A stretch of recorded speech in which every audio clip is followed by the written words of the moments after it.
I'm going to try and get Wentz that record again, or the rushing record.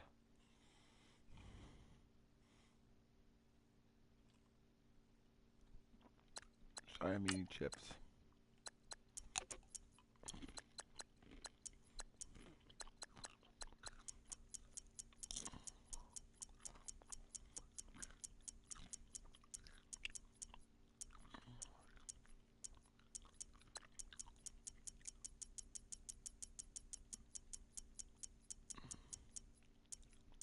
I'm going to do multiple days.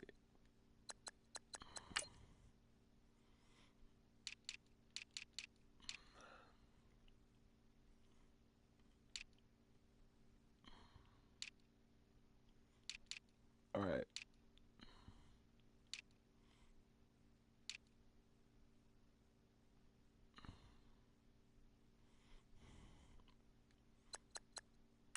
Let's do this. See you guys at the end of it.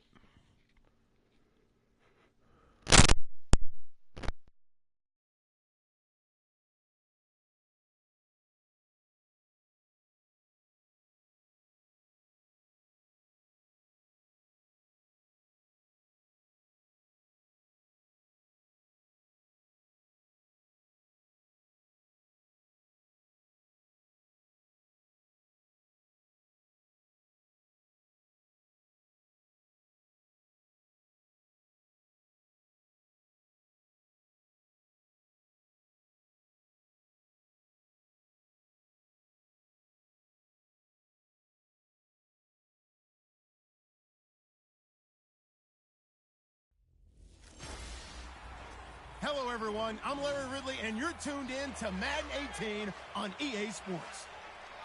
Today's matchup features a very good defense. The Rams are top 10 in fewest points allowed, and they'll be up against the Eagles offense that wants to prove it can do some damage.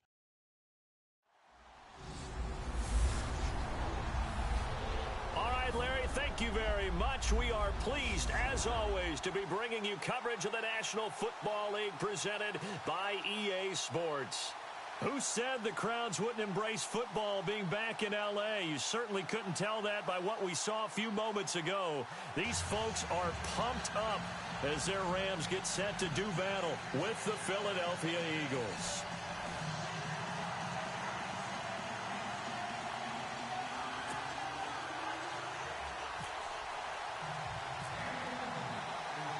Three-quarters of the NFL season are complete. What lurks in our final month? We're underway in Week 14. This fielded at the 2. And he'll bring it a few past the 20 to the 23-yard line. So out come the Rams now for their first possession. They're led onto the field by the former Cal Bear and the #1 overall pick in 2016, Jared Goff. You enjoyed watching that game tape, didn't you? Yeah, Last week's game? It was good. Four touchdowns, 1 pick. Now, you were a little upset about the pick. I didn't know if you would play him this week or not if you were the head coach. Hey, they got the win. You got the win, so you're going to give him another chance? I'm going to give him another shot. All right, I think the ratio's pretty good. He'll try and eliminate the interception, but he wants to keep that hot streak going, throwing touchdown passes.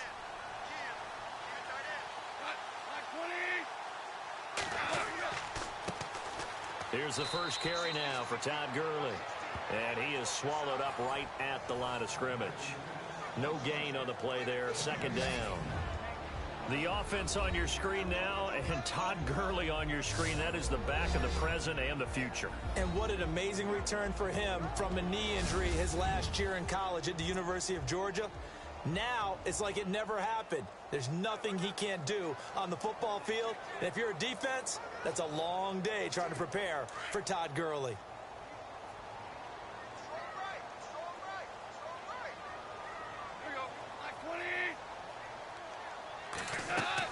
Now on second down, this is Gurley. They'll lose a yard, and it brings up third. We were just talking about him pregame. 3 tackles for a loss last week. You thought he looked so explosive on film. Starting off good there. Another one in the first quarter. He's every bit of what you described. And I don't want to make it too simplistic, but right now for him, it's see ball, get ball. And that's what he's doing. Trying to set up the screen, and it's intercepted. Picked off by Ronald Darby. And he takes this one back into the end zone, and the Eagles defense gets a pick-6 TD. Make it back-to-back weeks now with a pick-6 for him. He had one a week ago. Talk about being in the groove, and what are the odds of what we're seeing right here? You don't see it happen very often. Listen, if you get a pick-6 in a season, it's been a big year, let alone back-to-back weeks. Tell you this, I wouldn't play cards against this guy in the locker room. They're going to give it to Sproles, and he will get into the end zone to extend the lead by 2 more. And there's a quick momentum swing. INT return for a pick-6, and then the 2-point conversion good. And even if you're keeping your wits about you, you're thinking to yourself, okay, extra point block team going into the game now. All of a sudden you're hearing defense. Now a hit and a loose football. And they'll be inside the red zone with a ball at the 16-yard line. As that ball got away from him, and he saw the opposing team recover it. You felt his pain? Oh, I felt his pain, and you know what was going through his head. Tuck it away. Take care of the ball. All the things he hears all week in practice, he didn't carry it over into the game. Now a play fake here on first down. And this is caught. Touchdown, Philadelphia. Deshaun Jackson with touchdown number 20 on the year. And the Eagles add on to their lead. And they will line up now for the 2-point try.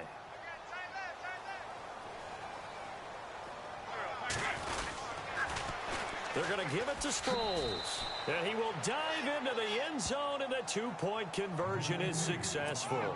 So 2 successful 2-point tries now for them. And you know what it does? It gives you a boost, a huge one for your team because, hey, you're dominating them now. They can't stop you either scoring touchdowns or 2-point conversions. But how about the defense?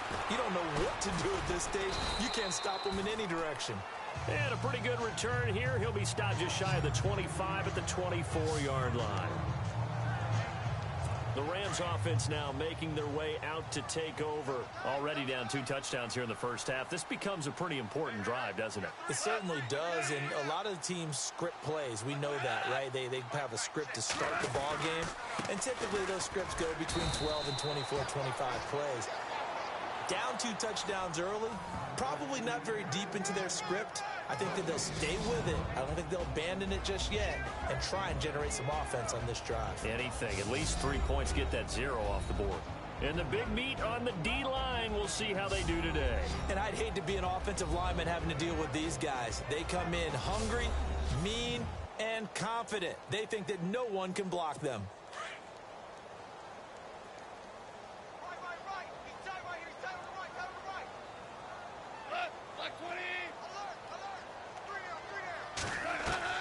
Here's Goff now on second down. Out to the flat. That's complete to his running back. And this one goes nowhere. Losing yardage back at the 22. Call it a loss of 2 on the play. And that's going to lead to a 3rd and 12.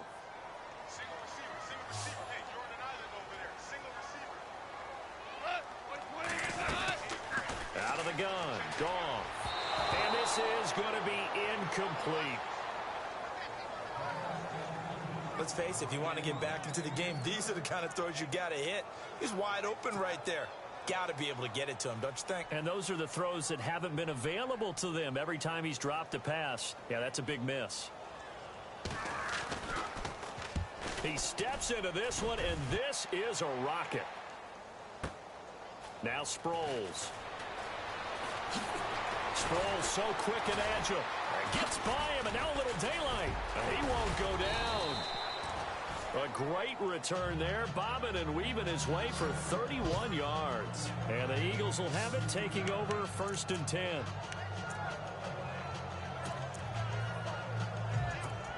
Philadelphia getting set to take the field. And for them, a touchdown their last go-around. Obviously, they'll be hoping to do that again. And when you start plotting for this drive, when you start thinking to yourself, okay, what are we going to do? You don't go away from what you did before because that worked, but you have to be prepared for wrinkles and counters because you know they'll make some adjustments. There he goes, right side.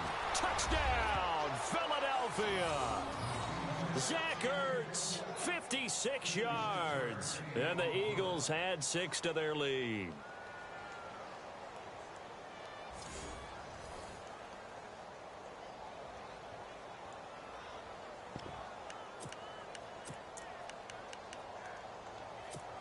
So they're going to go for 2.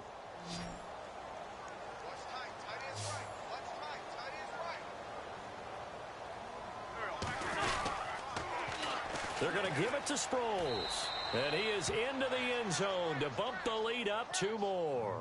Needed a couple yards for the 2-point try. They go to the ground game, and it works. And sometimes it's the exact right thing to do because a lot of teams play you for the pass. So you spread people out, decide to run the football.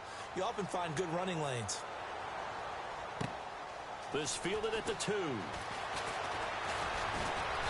They'll bring it back to just about the 25. Call it the 24-yard line. As the Rams offense comes back out, here is the NFC playoff picture coming into the weekend. And I tell you, 4 weeks still to go, and everything is wide open, and it's fun. And I know we always talk about, well, if the playoffs were to begin today, and then we kind of go, okay, but they're not. Let's see how it plays out. Wouldn't it be fun to play with this playoff lineup right now? Because to me, just about anyone can win this whole thing out of this grouping we currently have.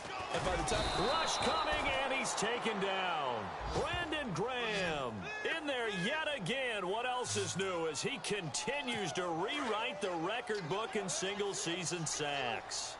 And that sack certainly just strengthening his candidacy for Defensive Player of the Year. You think he's got that one in the bag yet? I'm not willing to vote quite yet just because I want to wait till the season's over. But he is really tracking towards it. Just look at all the great plays we've seen from him throughout the season. Strength plays that you referenced there, as well as agility plays. Yeah. They just have not found a way to block him consistently. Normally, he's pretty reliable. Usually catches what's thrown to him. On that play, he simply dropped it. And that is incomplete.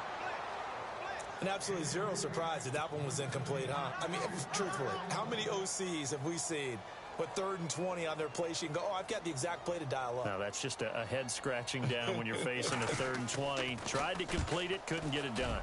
And this is away. It's a high kick, and he got all of it. Sproles, the return.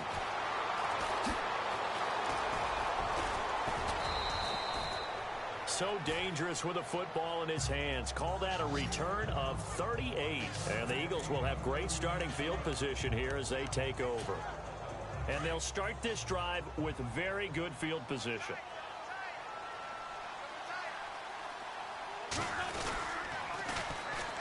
Now it's the all-purpose back. This is Darren Sproles. A look there at what Sproles did a week ago. Just downright unbelievable. I mean, when you amass that many yards, I don't know what else to say. Personally, I thought it was a game for the ages for him. Ripped off some long runs in that contest, didn't he? He did indeed. Some very long runs, and that total scary. Again, they'll run it. Again, it's Sproles. And inside the 20 before he's brought down. A really nice pickup of 14 yards, and it moves the sticks. And the defense with their backs against the wall a little bit here as the offense is in the red zone.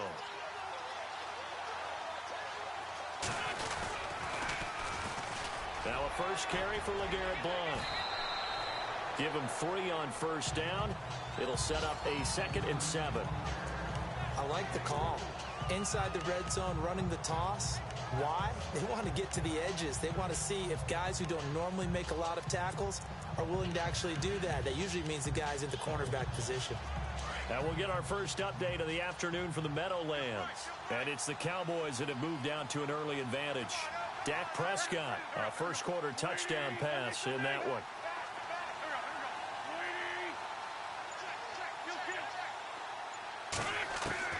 Now they'll throw it. Wentz.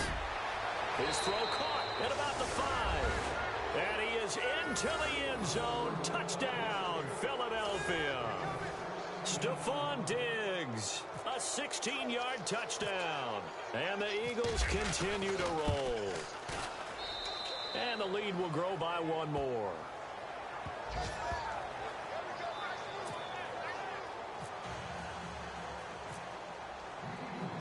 Set now to kick this one away, and off it goes. This fielded at the 2. And he'll take this one near the 25, call it the 26-yard line. Here's the Los Angeles offense as they get set to take possession. And 3 and out on the last drive. No points on the scoreboard. A little soul-searching now? I would say so, and they need to help out their defense a little bit. They've had to be on the field a lot more than normal, put them in some tough spots. But what's the old adage? When you get another chance, it gives you a better chance to do it right. What we just saw, we saw a lot of last week. He had 5 tackles for loss a week ago and 1 here in the first quarter now. And I think a lot of that comes from not just his effort. And Gurley here fumbled it. Gurley fumbles the football. It's loose. And they're going to take over right there at the 22-yard line. A lot of times we talk about being opportunistic as a defense as a whole. Right now it's becoming just one guy on this defense. And he is doing such a fantastic job because everyone emphasizes taking the ball away, going after the football. But some people just have a special knack for it. He forced 2 fumbles last week, and there he forces another one in this game. Sproles. Open space inside the 10. And he'll take it into the end zone for an Eagles touchdown. Darren Sproles, a 22-yard scamper. And the Eagles are pouring it on. Elliott now to add the extra point. And the route is on here in this first half. Well, they got the ball in great field position. One play later, boom, end zone. Out is the kickoff unit as they run up and send this one away. This fielded at the 2. And a good return as he'll be stopped just shy of the 30-yard line. And now out on the field, here comes Los Angeles. And last time, not only the turnover, but that turned into 6 points. They got to make up for that here. We always hear about empty possessions, but some are worse than others. You can have an empty possession, punt the ball away, get yourself set to play defense, but when you turn it over, it changes momentum, and when they take it downfield and punch it in on you, that's a bad possession all the way around. Yeah, but you're hungry to get back out there, aren't you? You better be, because otherwise, it's going to be a long day for you. This team is not going to make it easy for you. They're a physical group, and we just saw it there on that play. They came in, made the contact, just as he's trying to haul it in. They'll run it now out of the gun.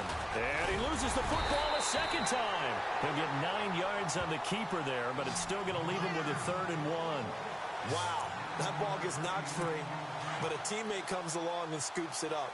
It's almost like baseball. Guys at bat, people are on base in scoring position. One guy doesn't get him home.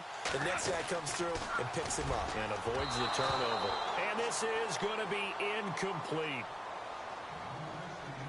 You absolutely have to have this early on, right? 3rd and short, they elect to throw for it, and that's normal NFL football. They're going to throw on 3rd and short, but you've got to hit it, don't you? Yeah, in the first quarter, like you said, to set the tone, can't connect there. And he's getting a workout here in this first quarter as he gets it away. Fighting him off and just bowling over tacklers.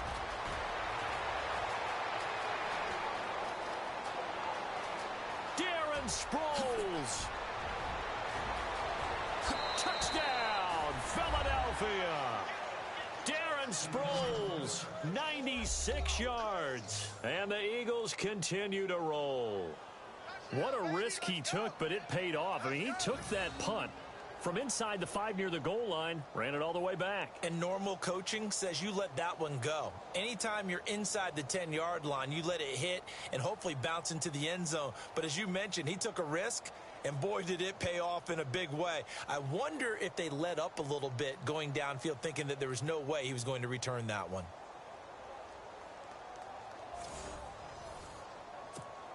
Elliott on for the extra point.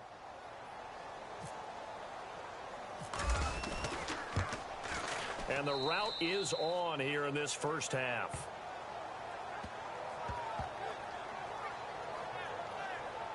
Well, we know he has home run hitting ability in the punt return department, and he showcases it there all the way back for 6. So after surrendering the punt return for a score, let's see what they can do in turn on this kickoff. This fielded at the 2. And a good effort on the return there. Gets him across the 30 to the 33-yard line. And now out on the field, here comes Los Angeles. And still no points on the scoreboard. You're coming off of the 3 and out. They're just looking for anything to grab onto right now, aren't they? I'm wondering if someone's going to take charge in the huddle. You know, we always look to the quarterback, but sometimes it's another player on the team, a star, a veteran, someone with some excitement and energy. It's like, all right, guys, let's shake things up and let's go, because they still have an opportunity to make things happen. Shake it off.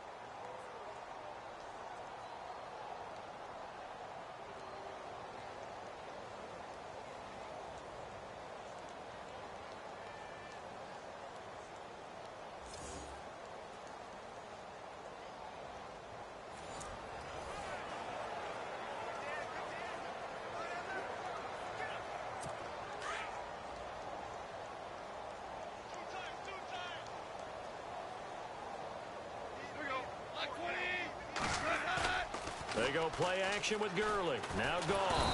Eagle pressure. Too much this time. Down he goes. Michael Kendricks from his outside linebacker spot, forcing the sack for a loss of 8. Okay, you know my bias is about to come out here. A lot of people think that the offense is just moving in the wrong direction. I'd say they're moving in the right direction because the defense is pushing them back. Former defensive guy. Now, as a quarterback, 3rd and long, you really got to rally the troops here, don't you? Yeah, you do in a big way. And what else do you have to look out for? More pressure coming at you, because it seems to be working pretty well.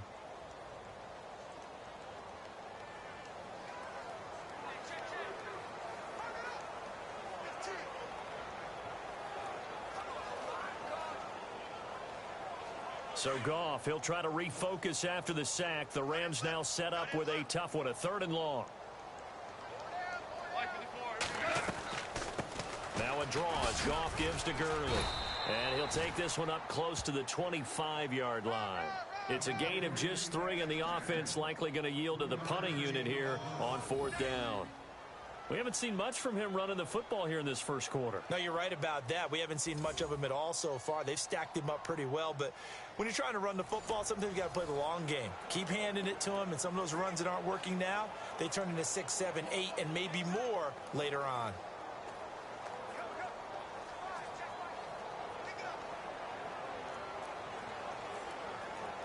Here's Johnny Hekker now as the drive goes backwards, so he's on to punt it away. And he gets this away, and look at this. This is a good one. And this will be taken at the 13. Sproles so quick and agile. Still going. They can't stop him. So possession goes over here on the punt. And this offense, they're going to have excellent field position. They take over with a 1st and 10 on the short side of the field. Carson Wentz and the Eagles make their way out to the field. And a trio of touchdown passes so far. They've got the lead as well. All is good in their football world to this point.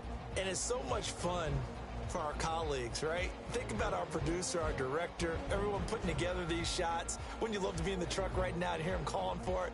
Give me that one, give me that one, give me that one. And we just saw 3 beautiful touchdown passes. Now he's looking for 4.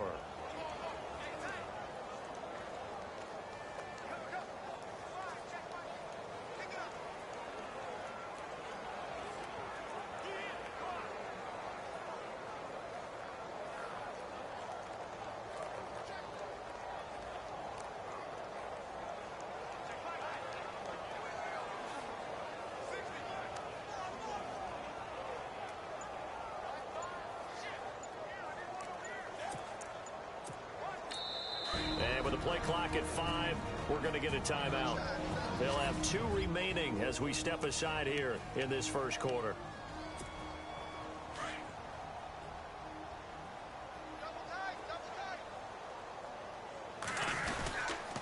Toss play to Sproles. And he's brought down. It's a gain of 11 yards that time, and it produces a new set of downs. Getting the sense, Charles, they're going to put a big emphasis this afternoon on the run game. And why not? What we're seeing so far, working pretty well from them. And here's the best part. We always talk about the best performers do their job when the lights come on. I think he likes natural light best.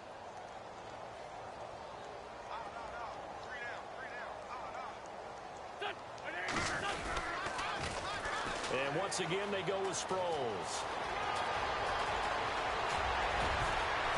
Touchdown, Philadelphia! Darren Sproles doing it again with his third touchdown here in the opening quarter. And the Eagles are pouring it on. And a pair of rushing touchdowns now for him in the first quarter. And I'm liking what I'm seeing from his big guys up front because they're winning the leverage game. How many times we talk about low man wins, right? Move the defensive front aside, create those gaps and holes. He's found his way through them for 2 touchdowns. And after both of those touchdowns, he went right up to that O-line and hit each of them on the helmet. He recognized it. That's a smart man. You know what else he should do? If this continues, take them all to dinner.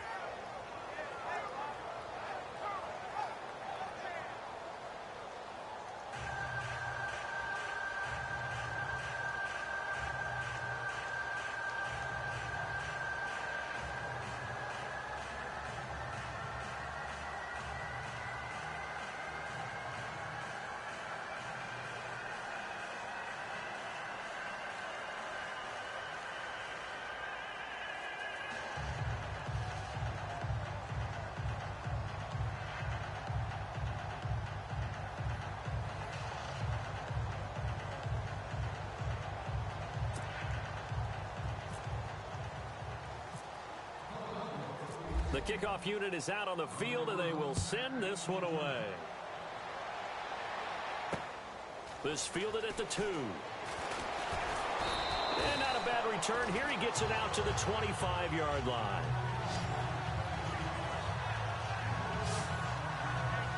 And now out on the field, here comes Los Angeles. These guys had to punt their last possession, and that's become too familiar of a refrain. Too many of these drives just wound up going nowhere. But you know how in baseball, when the pitcher gets a base hit and he's on base, they bring his jacket out to him to keep him warm?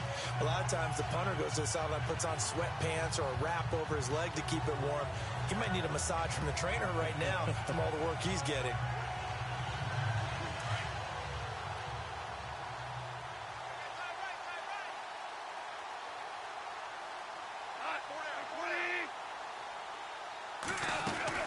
They'll start out on the ground with Gurley.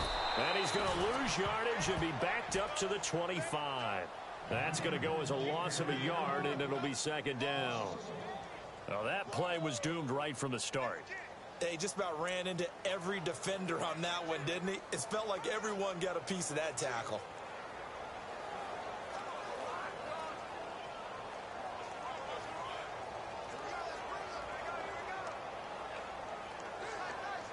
And the offense behind the chains here a touch on 2nd and 11.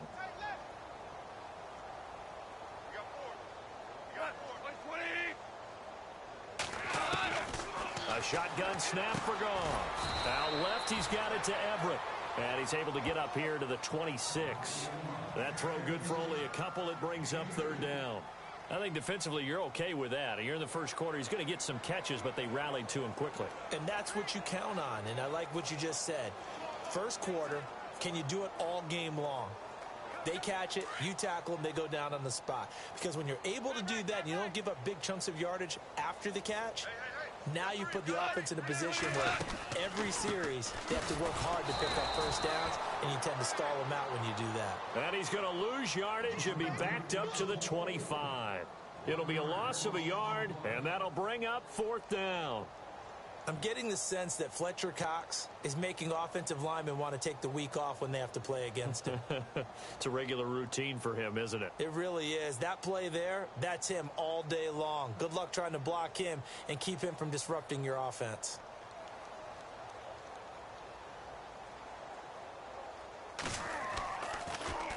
And he deserves a bronze leg as he gets this one away. This is taken at about the 14. A terrific return. 30 yards all in all. And the offense will take over with a new set of downs.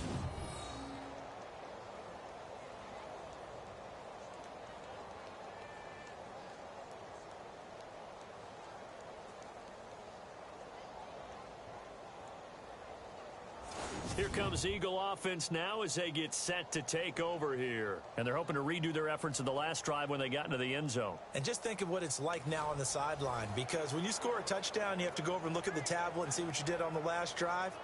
When you scored points, it's a whole lot better view than when you're trying to figure out how to fix things there.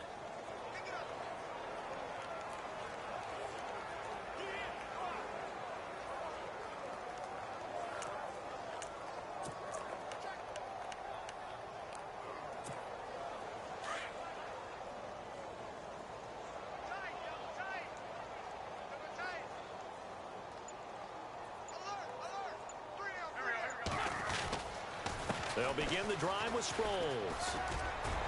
Gets through, and now an opening. And taking it across midfield and just shy of the 40. And a nice carry there of 15 yards. One thing's for sure, this defense has to figure out how to stop the ground game. He's eating them up here in the first quarter. It looks like they have to go to different forces, aren't they? The conventional things aren't working too well. So I remember a coach of mine saying way back when a back's having a great game, you've got to get the ball out of his hands. See how far he can run without the ball. And what he meant was takeaways, knock it loose, because maybe you can't just stop him with just regular tackling. 23 yards on the pickup there and a first. Well, they're making a real first quarter statement with a run game, no doubt. For those who remember old school football, running it, establishing things, seeing backs find holes, get through them, they've got to like what they're seeing from this unit so far. Right now, they've decided to, as you said, establish the run game, and they've been successful doing it.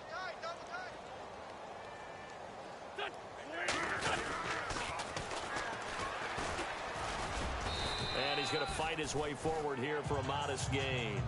It'll be a pickup of 5 on the keeper in second down.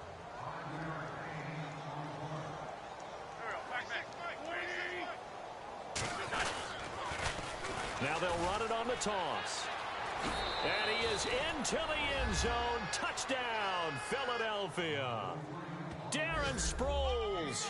What is going on here? 4 first quarter touchdowns. Unbelievable. And the Eagles continue to roll. He's on pace now for 12 rushing touchdowns, and I think he's making fantasy owners smile. I think you've got to change something on defense, don't you?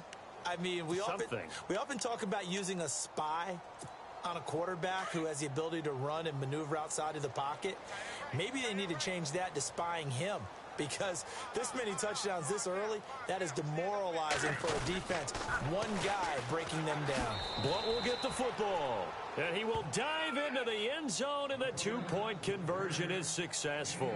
And they're able to ground it in there on the two-point try, and you and I were talking before the game that two-point conversions from the 15-16 season, what has changed, what hasn't changed, partner? Yeah, I'll tell you what's changed is just your normal strategy, because now you're either kicking the football with the ball on the 15-yard line, or if you decide to go for 2, they put it on the 2-yard line. So what are you thinking as a coach? Do I risk it? Do I go for it here? Do I try and gain a strategic advantage and maybe go for 2 early? That's what people are wondering about.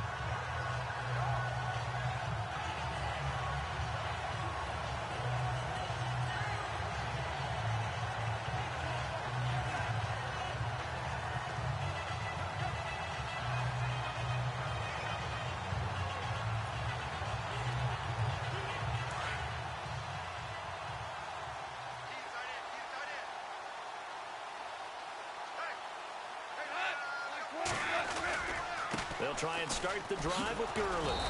And he's not even going to get back to the line of scrimmage. It's a loss of a yard there, and now second down. And the offense there, the O-line, everybody really on offense, they were just manhandled at the point of attack. Yeah, you could pretty much call them all out, couldn't you? Almost by name, right? That was a very tough sequence for the offensive line. But how about that defensive front creating a new line of scrimmage and creating a lost yardage possibility?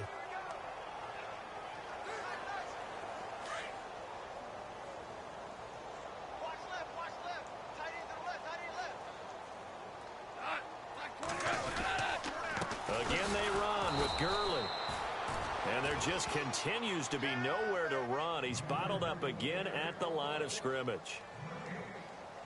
Kind of running there at your own risk against that 4-3 and that big line, aren't you? Yeah, and I don't really run it against a good 4-3 team that well because I've got to get those guys on the move a little bit. If you're a static running team, meaning you just want to run it in the middle, you may have some trouble against good defensive tackles. That's what we just saw on that play. No gain. The Rams on third down. They're struggling. 0 for 6 thus far. This is 3rd and 11. From the gun, here's Gone. And that is incomplete. Well, that's a perfect example of how he was named NFC Defensive Player of the Week from last week's game. He is just all around the football right now, isn't he? That he is, and it's funny because I talked with the coaching staff about drills that they do in practice, and one of them is called matching hands. And as soon as that hand is launched by the quarterback, you throw up the opposite hand and match that hand with the QB, and oftentimes you're able to knock it away, as we just saw there. He gets this one away, and boy, it's another boomer. This is taken around the 12. Fights him off, and they can't corral him. Shreds him with a stiff arm. Boom! Still fighting through tackles.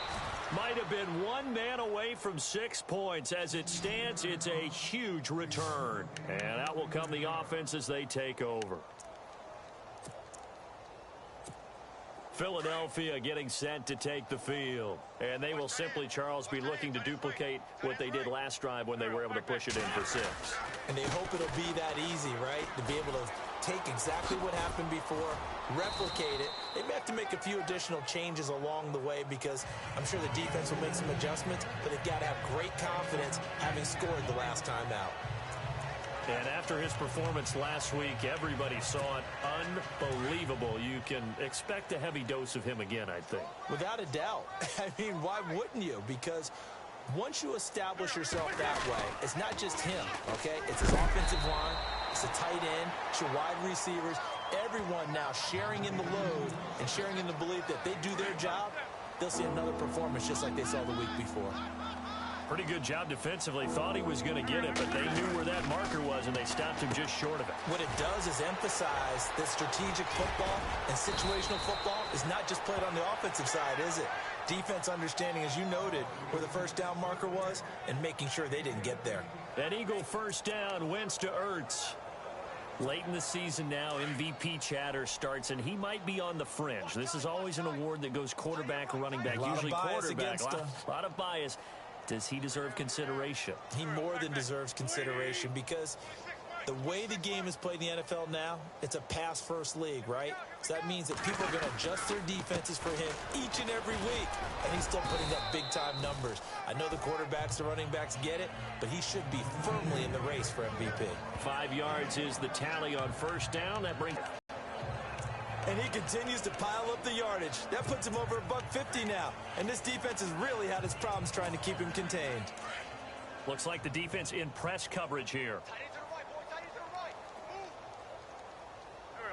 It's to throw on second down. And he slings one that's incomplete. He was looking for his big target, Brandon Marshall. And now it's third down. He was all over that route defensively. Now, they had 2 picks last week as a unit. Couldn't quite grab that one. Patience, Grasshopper. Patience is early in this game, but you like the fact that they're around the football early.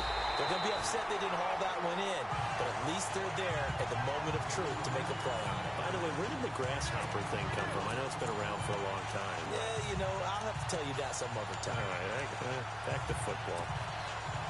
And no move to get the offense off the field. They'll stay put on 4th and 1.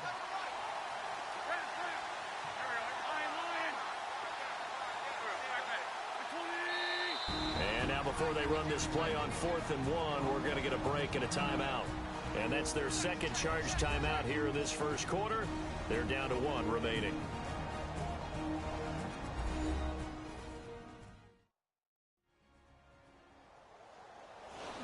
So the offense takes the timeout, and they are back out and ready to rock.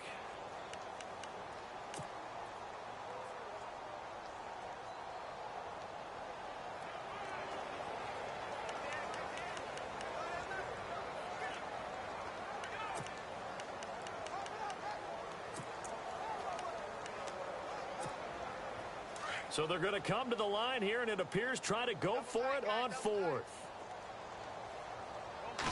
It's a sneak. It's Wentz. And I'm not sure he got there. Did they stop him? They did. They'll get neither the touchdown nor the first down. And it'll be a turnover on downs. So the D-line got the push there against the O-line to stop that quarterback sneak. A really high percentage call on offense. I think it's the right call.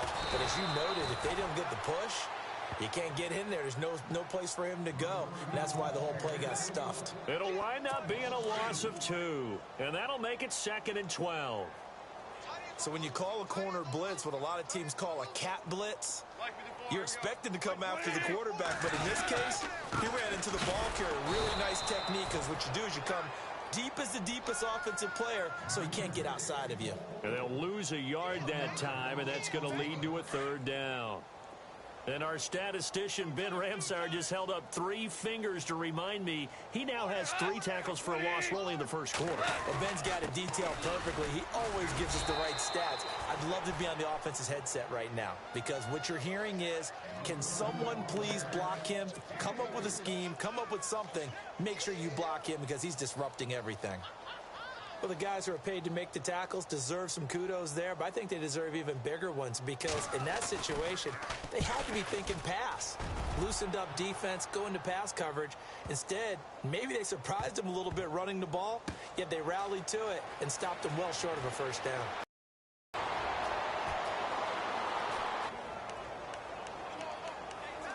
But this time they get him behind the line.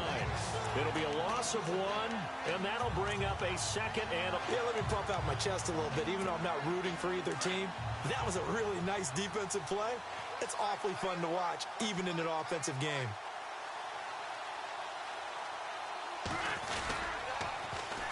Now they'll run it on the toss.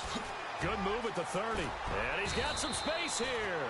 And he gets this one all the way down inside the 20-yard line. That good for 22 and a first down.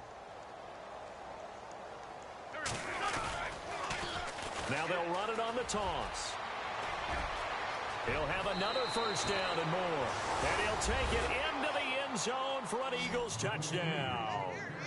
Darren Sproles, an 18-yard touchdown run. And the Eagles are pouring it on. And that rushing touchdown, his 4th, puts him just 1 shy of the NFL record in a single game. And we all know he would love to get to that record and even beyond it, but he doesn't need to in order to impress in this one, does he? What a performance. What an absolute great game that he's had here in this one. The kickoff team on the field now as they will send this one away.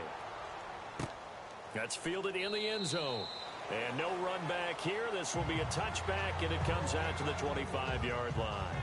Now we see Sammy Watkins getting ready to go again on offense. You better believe that he's well aware he has 0 catches right now, and they're losing, so he's probably a little hungry. And you know the guys on defense are aware as well, and they're really excited that he has no catches, but they're also worried, because a lot of times that's like the ticking time bomb. The longer you hold him down, when he finally explodes, look out. Yeah, no catches, though, so far in this game. Now it's Gurley. And he will lose yardage and be backed up to the 24. That's going to go as a loss of a yard, and it'll be 2nd down.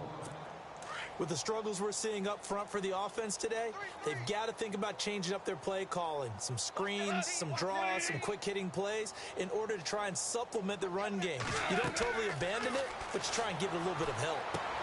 And they'll set up the screen to Gurley.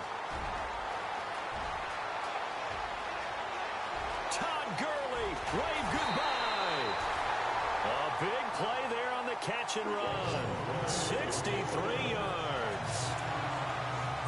The best passing attacks in the NFL often incorporate the guys out of the backfield catching the football. And that's what we just got on that play. As a primary receiver, not always just a check down, not always a safety valve. And now another turnover as this one's intercepted. Picked off by Malcolm Jenkins. And a big turnover there as his guys will get the football back. Well, when you start thinking of guys that are in the mix for Defensive Player of the Year, I think you use him as Exhibit A. Maybe he's not the leading guy. guy right now, but he's at least on the periphery and deserves to be in the discussion. And because of that, He's looking at a game today where in order to make that big move and maybe become the guy, he needs multiple takeaways, multiple big plays, things that get our attention and reverberate for weeks to come. And they'll get him down right at around the 11-yard line. Call it a 1-yard gain on the play, and it's a second down. So many times you hear today's NFL described as a space game. Get your best players into space with the football in their hands. That's why sometimes you just swing it out to your runner, get him out in the flat, and let him have a chance to make people miss an open field. Now Wentz throwing on second down. Forced out to his left. Now he'll let it go on the run. Deep left. Oh, wide open. Complete. And he'll take it into the end zone for an Eagles touchdown. Deshaun Jackson, his 21st touchdown of the season. And the Eagles continue to roll. Now he's having a nice little first half here, partner. And it's a first half that leaves us anticipating what can still come. I mean, 2 touchdowns already here through the second quarter. There could be plenty more before this game is over. Elliott now to add the extra point. And the route is on here in this first half.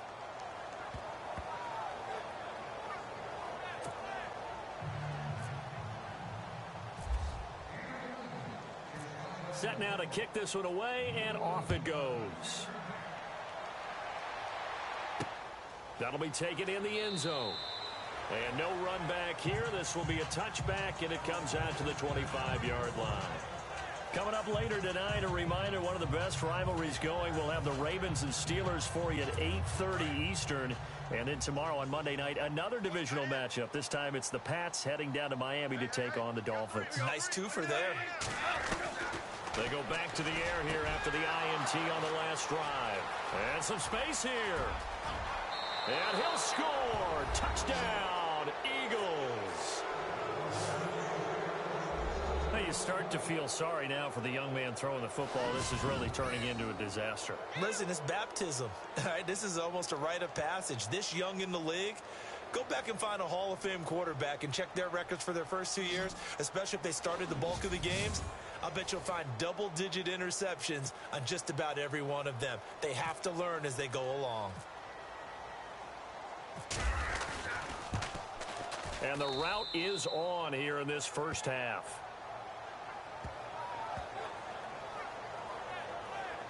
A heck of a play there defensively, getting the interception, navigating his way into the end zone for the touchdown.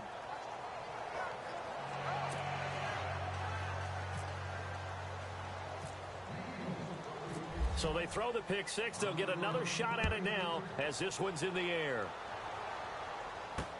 That's fielded in the end zone.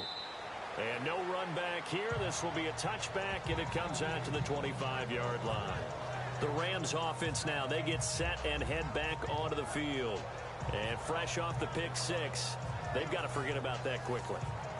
In this case now, the guy throwing the ball, he's got to be like what we talk about with defensive backs who get beat for a long touchdown. Short-term memory, right back out there doing the things that he does best, and knowing that taking care of the ball is paramount. Here's his opportunity. It all comes back to those defensive backs for the former DB, right? I don't know where that comes from. It just kind of emerges out of me for some reason. Deep in there, right? Yeah. We just saw another example of how the defense is winning this game. Really at the point of attack, the offensive line's just getting pushed around. I think now as a play caller, you've got to give them a little bit of help. Maybe you keep your tight ends a little bit more. Maybe the running backs help you a little bit with the pass blocking. But you've got to help them get some confidence because you can't abandon the play calling right now. And he's able to plow forward up to about the 29, just shy of the 30. 5 yards on the carry there, and it leaves him with third and about 6 yards to go. Even though they gave up more than they wanted to on that play, it actually illustrates how well they bottled him up throughout the game because that was his longest run of this contest. The Rams on third down. It has been a disaster. 0 for 8 thus far. This will be 3rd and 6. Gone. Nowhere to go here. He lost the football.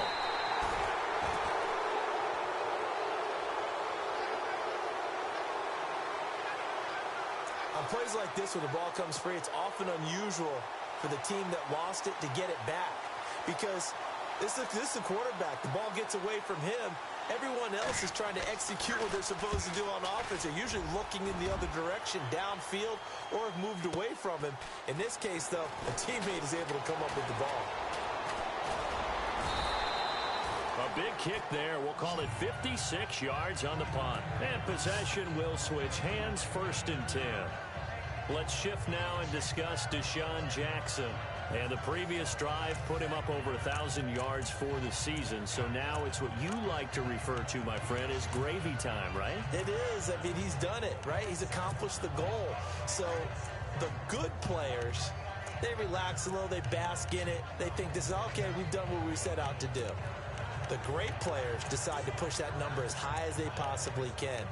I don't expect him to have any let-up in his game the rest of the way. Great thing if you're on the opposite side. He's such a weapon. He just opens things up for the other guys around him. Yeah, if you're the opposite receiver, you should expect a few passes to come your way, too, because I've got to kick coverage in his direction. The play clock's running down. On 1st and 10, here's Wentz. Dancing to his left. Well, this is taken in. It's complete. And he is into the end zone. Touchdown, Philadelphia. Deshaun Jackson, touchdown number 22 on the season. And the Eagles are pouring it on. Brandon, my man, just one sentence for that one. Clinic. And that's what they've done. They lead the league in points per game this season, but it's been quick strikeability as we saw on that drive. I think they're actually intimidating defenses because they're back on their heels right away, wondering where it's going to come from, how they're going to hit them. This group is well organized, well coached, and extremely confident in what they do.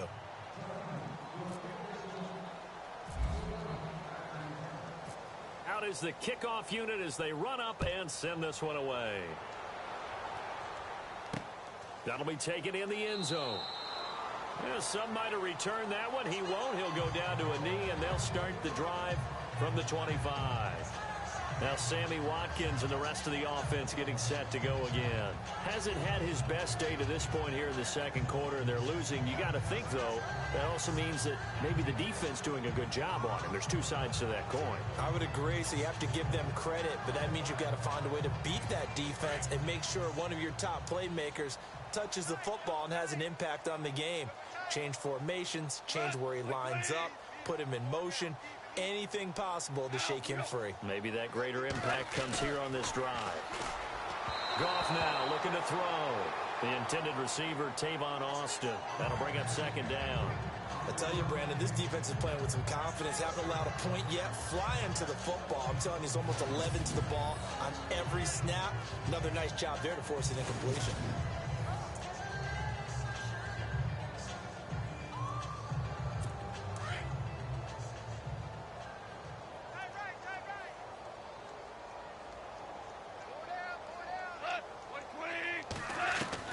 Second and 10, Goff again. And he floats one there, incomplete. That time trying to find Gerald Everett, and it's 3rd down.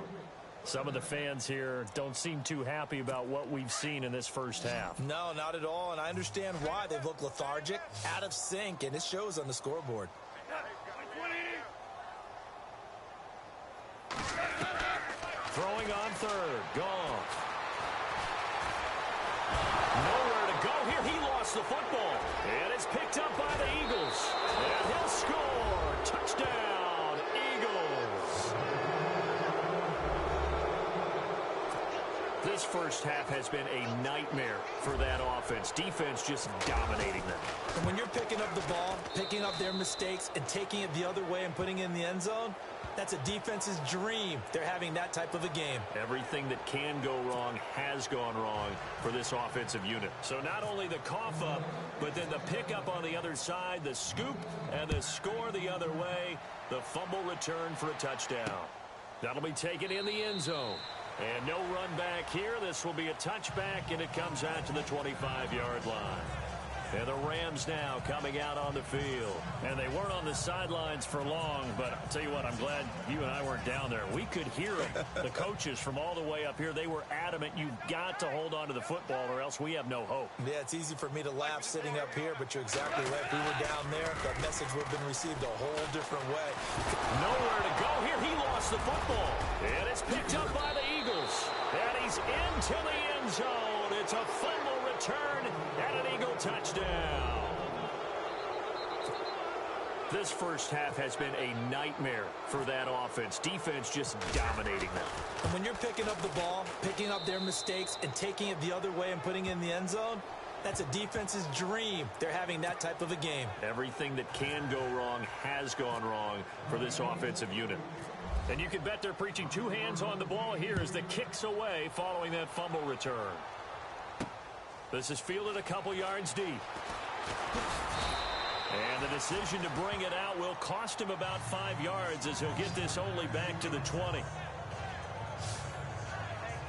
And now out on the field, here comes Los Angeles. And let's just say they're going to be looking to start over on this drive. A few moments ago, they were in the exact situation, but their first play led to a fumble that was returned for 6. Yeah, you definitely have to have a short memory to play in the NFL. You got to remember what you did wrong so you don't repeat it, but you can't dwell on it because then you will repeat it, and that's what you don't want to do. Back to the workhorse today. It's Gurley. And he goes nowhere. He'll lose yardage back at the 17. They'll wind up losing 3 yards here, and it'll bring up a 2nd and 13. When you're putting together a formula for winning defense, it's exactly what we're seeing in this game. Controlling the line of scrimmage, attacking, and changing everything so that now they're playing in the offense's backfield. They're playing an excellent game.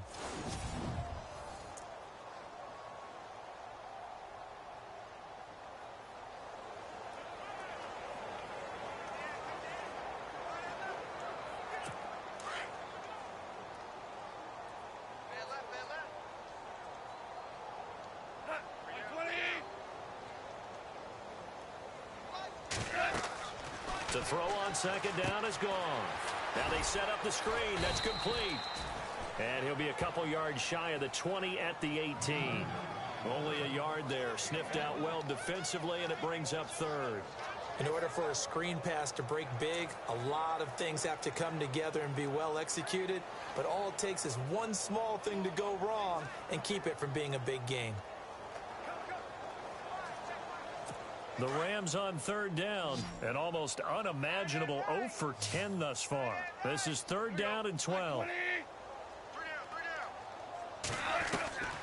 Back to throw, Goff. And he's going to go down. Back at his own 5-yard line, it's a sack. Jordan Hicks in there for the sack, and he's closing in on that all-time record. That's number 19 on the year. Well, for last week's performance, which was so good, he was named NFC Defensive Player of the Week. He got a lot of praise, and understandably so, from national media. Looking pretty good on that play, too. And I love what he told us this week before the game. He talked about how much time they spend working on pass rush moves, every position, because anyone could go after the quarterback in their defense, and you can see how they've all absorbed their lessons. Deshaun Jackson getting set to go again on offense. He might be on his way to a record-setting performance. So good here. We're only in the 2nd quarter. And it's so interesting when we watch these types of days unfold for a receiver because they need a quarterback throwing it accurately, people to block for the quarterback, so many other variables. But, boy, he's getting it done and in a big way. Right now, he wants to rock on every snap. Yeah, he's counting his yards in the hundreds, not the tens.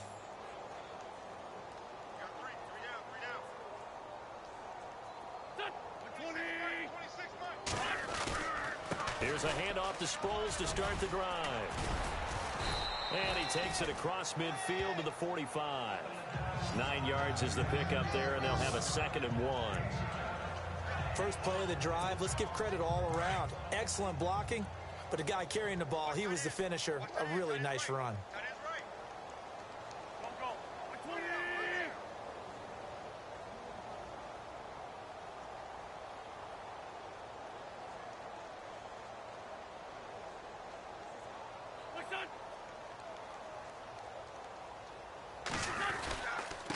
Now it's Sproles. And he'll get it inside the 40 to the 39. They get 6 on the pickup there as the drive will continue. Boy, he does it at a high level, doesn't he? Because when I watch him, I think of his vision. Straight ahead, peripheral, also has that sense of where holes are going to be before they actually open. I think that helps set him apart from many of the other backs in the league.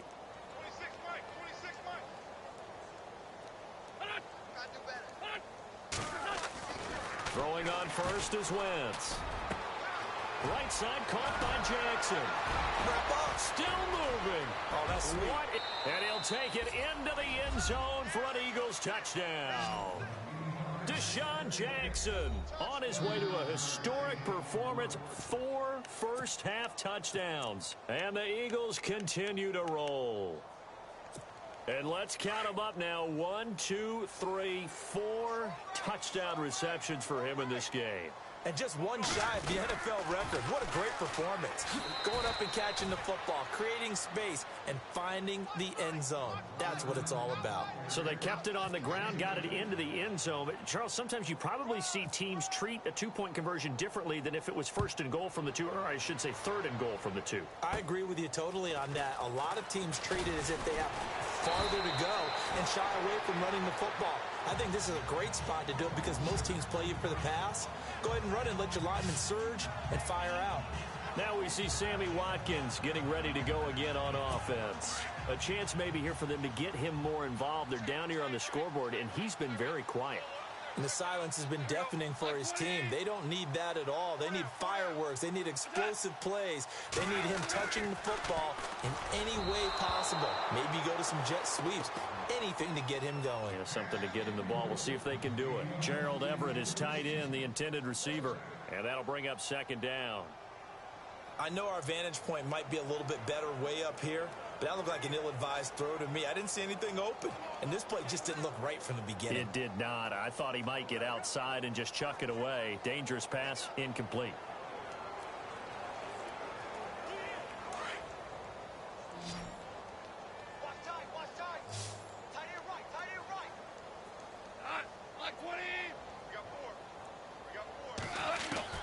On 2nd and 10, Goff. He's going to flip that out to the flat. It's complete. And he'll get it up to the 33-yard line. It'll be a pickup of just 2, and that's going to lead to a 3rd down. I know most of the time when the ball's in the air, you're thinking wide receiver, tight end, but running backs, they can be a big part of any passing offense nowadays.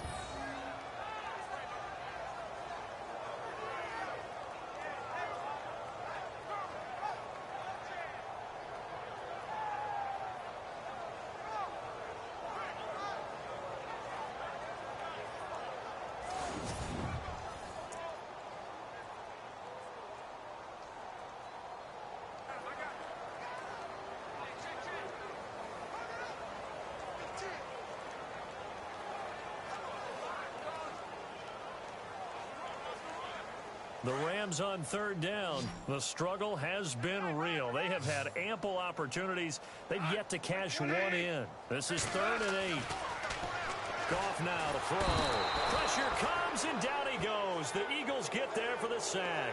Fletcher Cox in there with pressure yet again, and that's the 7th time they've dropped him here this afternoon. This offensive line flat out cannot handle this pass rush. We've seen it demonstrated time and time again to the tune of 7 sacks in this game thus far.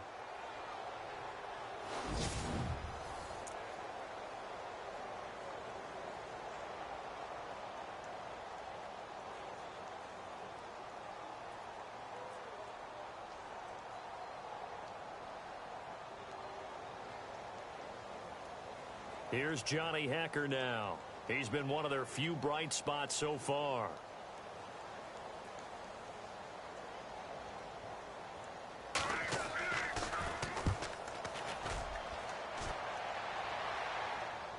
And a fair catch called for and made just outside the 15-yard line. It'll be a 51-yard punt that time. Let's shift now and discuss Deshaun Jackson. He's the star wide receiver, and he's doing his thing so far here into the second quarter. And how you get distinguished as a star, is each and every week performing to a high level no matter what they throw at you, because you're always wanting to take him out of the game if you're a defensive team. How do you press him, double him, triple him, all those things? But the best players show up each and every week, solid games and some spectacular ones. And he has showed up time and time again.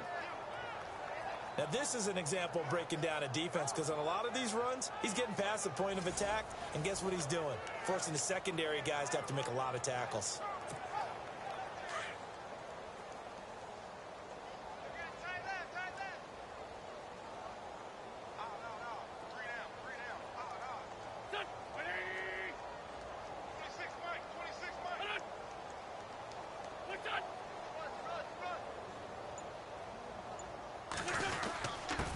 They'll run it with Sproles.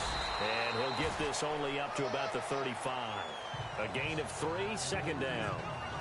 Well, if the coaching staff's doing a good job upstairs, they'll file away what they just saw from the defense right there. They sold out to stop that running play. I'd say keep that in mind. They want to try that again, go play action, and hit them over the top.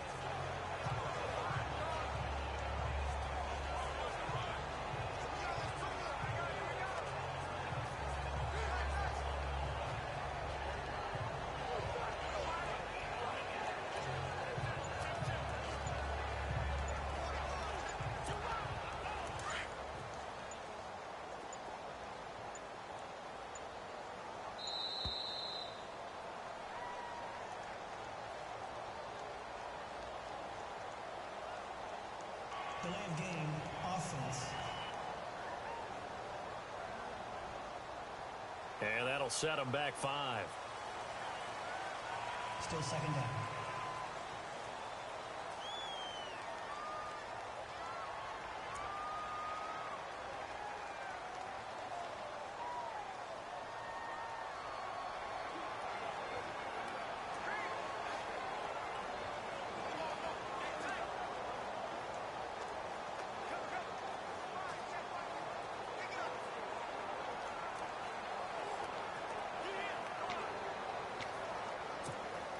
It's already 2nd and 12. The defense hoping to push him back more. Here's Sproles. And tough going there, as he'll only get it up to about the 31. 1 yard officially on the pickup, and it'll leave him with a 3rd and 11. Well, now they're in a spot that every team tells us when we have our production meetings they don't want to be in, 3rd and long. And that's because those back-to-back running plays just didn't accomplish a whole lot. Now Wentz, and almost picked off. I guess the good news for them now, it's 4th down. Oh, man, that was close. The opportunity to change momentum, big play, right in his hands, unable to come down with it. A sigh of relief, no doubt, on offense, that fell harmlessly to the ground. They're going to try and throw. And Jones has it over the middle. And the fake will work. He's going to have a 1st down. It's a gain of 15 that time. And the Eagles are going to have a 1st down. And I don't know what the method is to know when to dial up a fake punt, when not to. Whatever the method there, it worked for him. I think you actually did explain it. There is no method. It's just a feel, a sense, and a healthy dose of guts in order to call that play in that situation. Element of surprise, I guess, right? Yeah, element of surprise and just a strong belief that, hey, we're going to get it done. And a big collision there as he winds up flat on his back. He'll get a nice chunk there on the 1st down run, and it's 2nd and 4. And when you get good yardage like that on 1st down, it really does a whole lot of good for your entire offense. But I love the way he's finishing those runs. At the end of things, he's making sure he gets just a little bit extra. And to give this time to the tailback. And he'll get it down here to the 43. 5 yards is the pickup there as that extends this drive. We both know it's difficult, but they've made it look effortless out there. Through the air, on the ground, they've moved the ball with relative ease.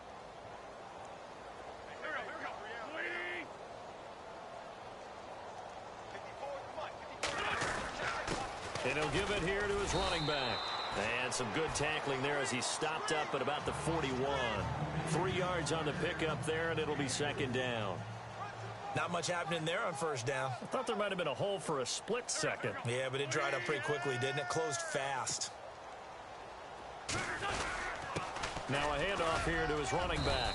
And able to push his way forward here for a good little gain. 5 yards on the pickup. And all of a sudden here, it's third down.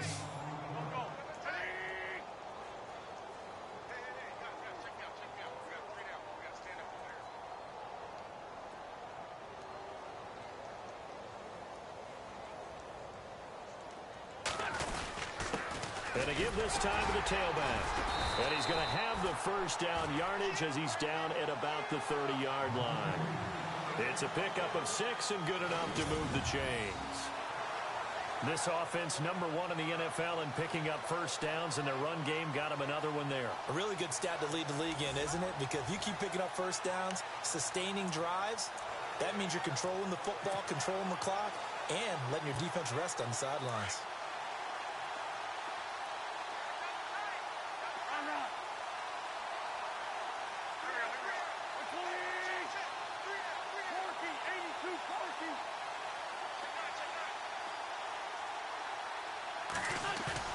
They go play action here on first down. He can't get it, and he's going to go down here. A sack. They push him back to the 34. Alec Ogletree able to get in there and drop him for a 2-yard loss.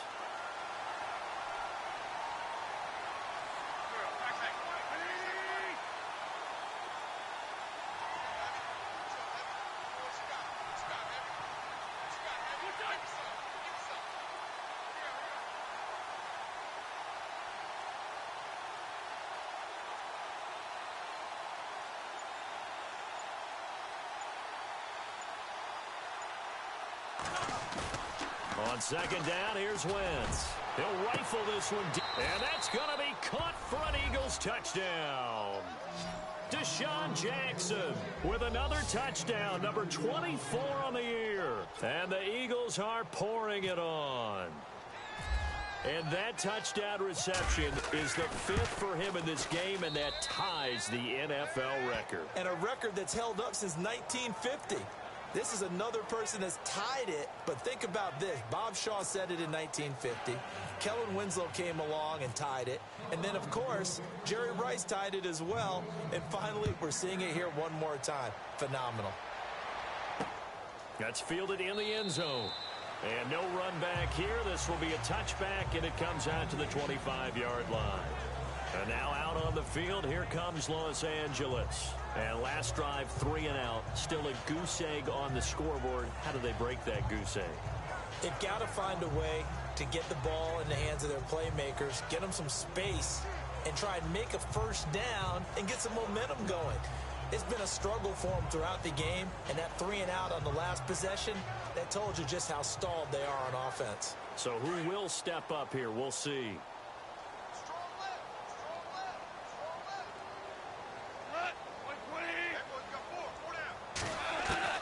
Goff on first down. And his pass is intercepted for the 4th time today. Picked off by Ronald Darby. And he takes this one back into the end zone. And the Eagles defense gets a pick-6 TD.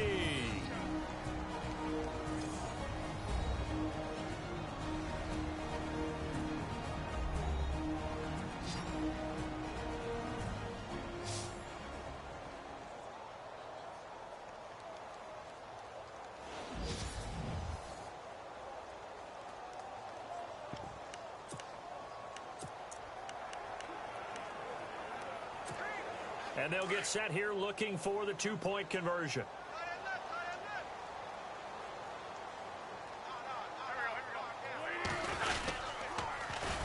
And shedding through the tackle. Stepping up, he'll try and run. And they are just not going to let up as he is into the end zone here for 2 more. And they turn the pick-6 into a pick-8 with that 2-point conversion. I love how you upsell. That is outstanding right there. What a big-time play. Big switch in how this game was going, and then they capitalize with a little bit on top. That'll be taken in the end zone. And he'll elect not to return this one, so they'll bring it out to the 25 on the touchback. And now out on the field, here comes Los Angeles. And they just had that pick-6. I guess the only positive maybe of them returning that for a touchdown. This offense right back out onto the field to try to make up for it. I like that because now it doesn't give him a chance to go to the bench and really settle, to sit there and kind of seethe over the idea that they turned the ball over previously. Right back out there, it's almost like hopping right back on the bike after falling over. See if they can get the ball moving again. Yeah, we'll see if they can do it here.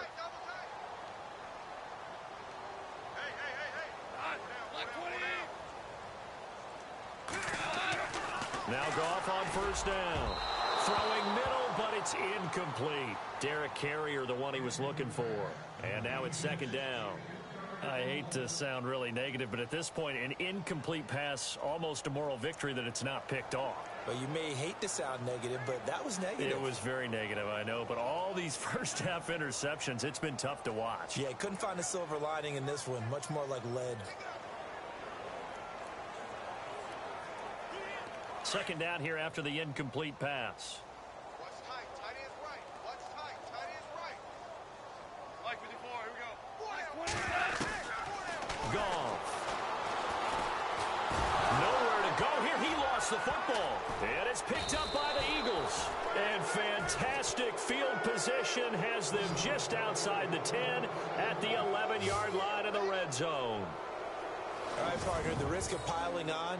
Whenever Jared Goff fumbles the football, the first thing people are going to flash back on is leading up to the draft, the size of his hands. They were right on the borderline about what teams want in the size for a quarterback. Well, you were knee-deep in all of that draft stuff when he was going through it. That was much talked about, you say? It certainly was. I didn't think it was as big a deal as people made it out to be. To me, it's much more of a concentration thing, making sure that you're aware of it, take care of the ball a little bit better. I don't care what the size of your hands are. A lot of guys could use some work on covering the football, not letting the defense get to it. Really nice starting field position here for the offensive unit.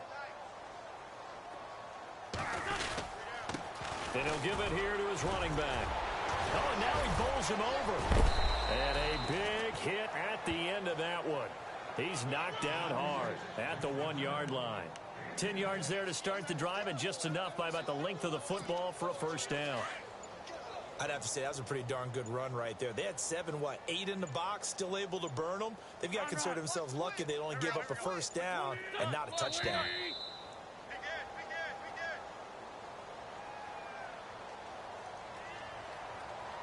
Delay of game, offense.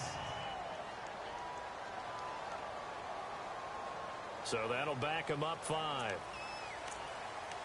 Still first down.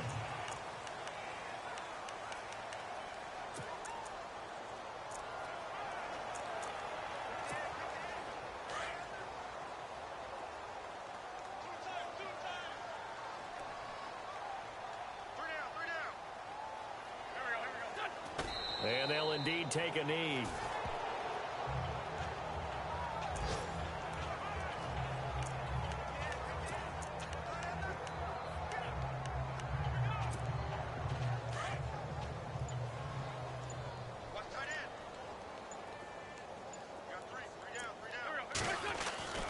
Throwing now is Wentz. And this is caught. Touchdown, Philadelphia. Deshaun Jackson as the first half is winding down. And the Eagles continue to roll.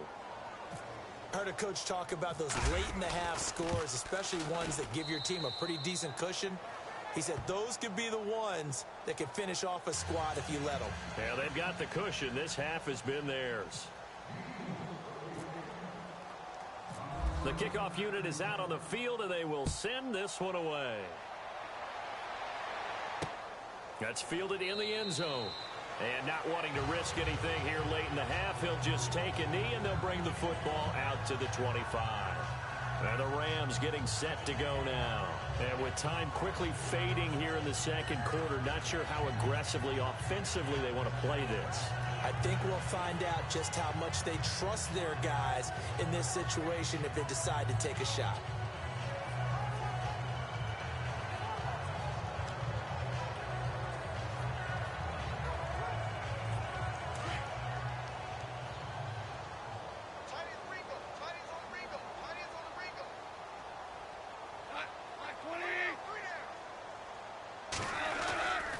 Here comes a 20th carry for Gurley.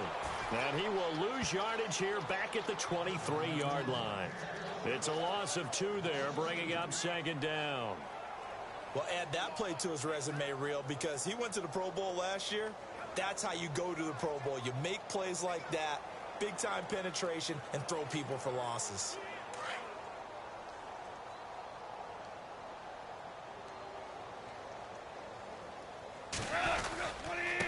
Another carry now for Gurley. And he'll wind up losing yardage here back at the 21-yard line. So we've reached halftime here, and it's our visitors, the Eagles, leading this one, as we will send you eastward to Orlando and Larry Ridley. He's standing by with our EA Sports halftime report. Take it away, Larry. All right, let's roll those moving pictures.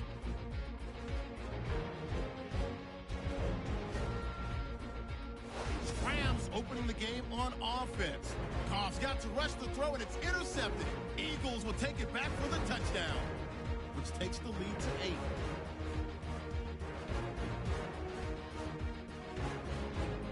Pick it up early in the first.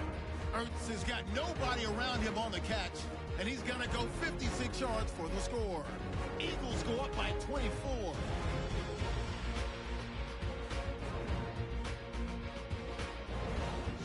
Back to punt it away. Sproles is going to get a shot here, and he's gone as he sprints to the end zone as they continue to dominate. Now 1st and 10. Goff's under pressure and will throw the pick. Jenkins is the one who makes the pick, halting the offense's drive. Now following the interception, Jackson's wide open on the deep pass. After the long pass, he'll score. The Eagles having no issue scoring. 1st and 10. Here the defense will come up with the pick. Eagles take it back all the way for the score. What a first half it's been. Now 1st and 10. Jackson's wide open on the deep pass. And nobody can stop him on this long touchdown. Eagles having no issue scoring. 1st and 10. Jackson's by himself here. And this long run goes for a touchdown as this wild first half continues. Rams take over late in the second. Goff's got to rush the throw, and it's intercepted. Eagles will end up returning it for a TD. The Eagles in a shootout.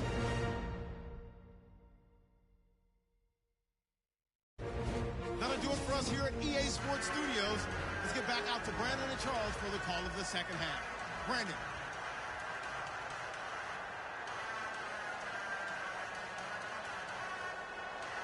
Both teams appear ready for the fight ahead, and we resume action here in quarter number 3. That'll be taken in the end zone. And no run back here. This will be a touchback, and it comes out to the 25-yard line. Out come the Eagles now as they'll go on offense first here in the 3rd quarter. They had a big first half. Now they have a chance to add to that lead here in the opening possession of the 2nd half. And everyone always asks about halftime adjustments, kind of the key phrase. What did you do at halftime? Well, the way they ran offense in the first half, I think they were very calm, congratulatory, but also what they were saying is don't expect them to be the same on defense. They'll be the ones making the adjustments. Let's see what they do, and we'll attack accordingly. And we'll see how they attack here.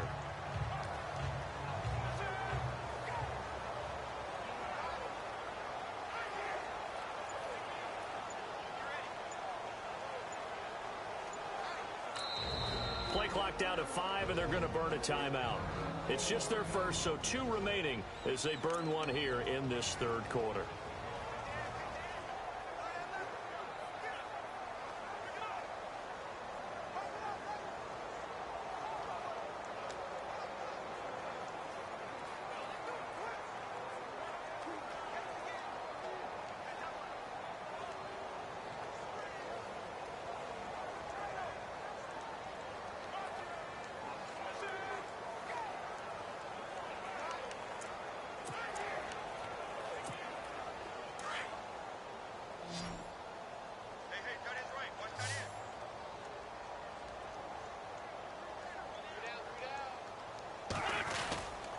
They'll start out on the ground with Sproles. And able to break one tackle, but then quickly brought down. But a nice little gain. 7 yards on the pickup there, and it'll leave them with a 2nd and 3. You know how we get focused at end of the half and into the game situations about how much time's on the board and, you know, what you need to do? Sometimes you don't even have to worry about that. That's just smart football. You know, that kind of a lead, staying in bounds, it burns clock, even in a situation that we're not really focused on it. So a nice job to break the one tackle, but not much daylight after that as he's brought down. Give him 2 yards on that play, and that'll make it 3rd and 1. The Eagles on 3rd down. They've hit 2 for 4 thus far. They need just a yard here. It's 3rd and 1. Now they'll run it on the toss. And he's got the first down yardage there as he takes it just across midfield. 17 yards on the pickup there. The drive will continue. It's a first down. They're trying to show that they can run the ball and protect this lead. Give it to the backs, play a little bit of keep away, don't you think? And that's probably a good philosophy at this point. Going to make that defense stand up and stop them. Offense comes to the line now, 1st and 10. Tight end right. Tight end right. Alert. Alert. Here we go. 3 down. 3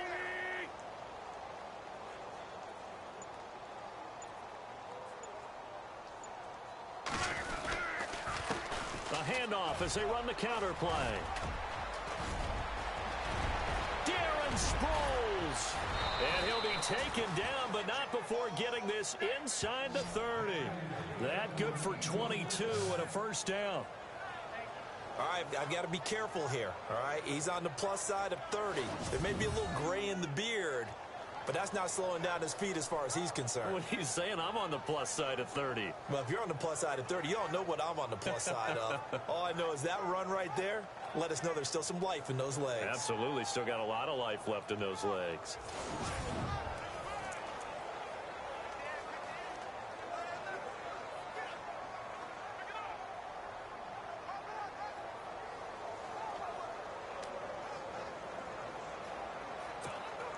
And now a first down following that long gain.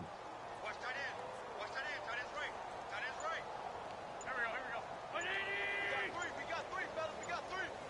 They'll need to get the play off quickly. And they'll go Wentz to Blunt here. Looking for a cutback lane, but nothing there as he's met at the line of scrimmage. No gain on the play. It'll be 2nd down. Boy, that's a lot of sirloin steak to be taken down for no gain, partner. Are you trying to suggest that he is a huge man? He is not just a big man, a huge man. Big boy. Well, how about the credit then for the defense to be able to chop that big tree and put him on the ground? I know back when you played, it took 4 of you to take a guy like that down, right? Well, that's for sure. And you know what else? I didn't want to challenge him at dinner either. 3rd quarter and you've got the lead. You're not ready to go into that 4-minute offense to close the game out, but a running game can really benefit your team right now. The Eagles on 3rd down. They've converted 3 out of 5 thus far. This is 3rd and 4.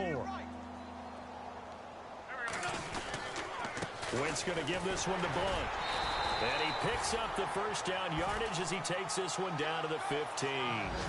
It'll go as a gain of 6 that time, and it moves the chains as well. So under the category of, while it can't be us because we're not that good, but could you imagine if this was you?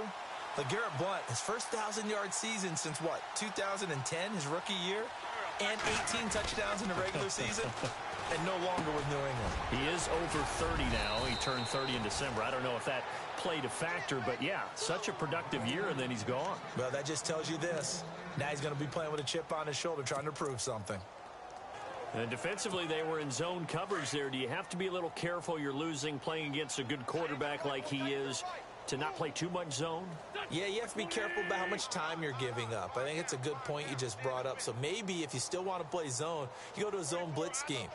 And you can drop anyone out of your defensive front, defensive end, defensive tackle. It doesn't matter. You just exchange someone to bring more pressure towards the quarterback and still try and cover downfield. They'll try to run it now with Sproles. No gain there, and it's going to set up 2nd and goal. I don't know about you, Brandon, but I often think to myself, in these situations, I want a back who can create his own space, who can break tackles, and in a sense, become his own blocker. We don't have that guy in the game right now.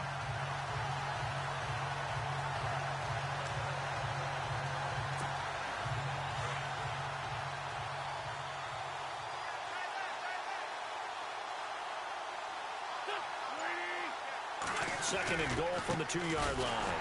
And this time the yards won't come so easy as they'll, in fact, tackle him behind the line. They'll lose a yard, and it brings up third. His path became similar to almost running a stretch play, didn't it? Trying to find a crease, anywhere to put his foot in the ground and cut back. It just never materialized. This offense 2 for 2 on third downs on this drive. This the most important of them all, third and goal.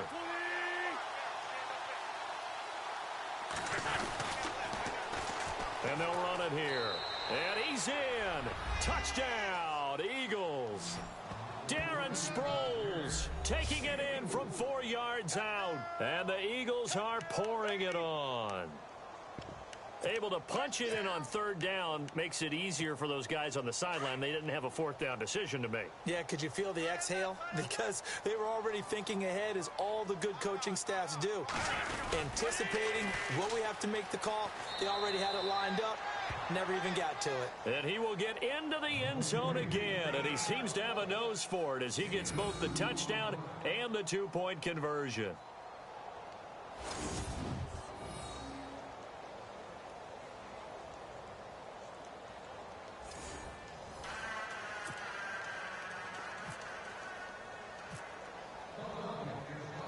The kickoff team on the field now as they will send this one away.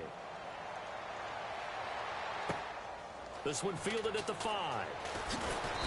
And he'll be brought down at the 23, make it the 24-yard line.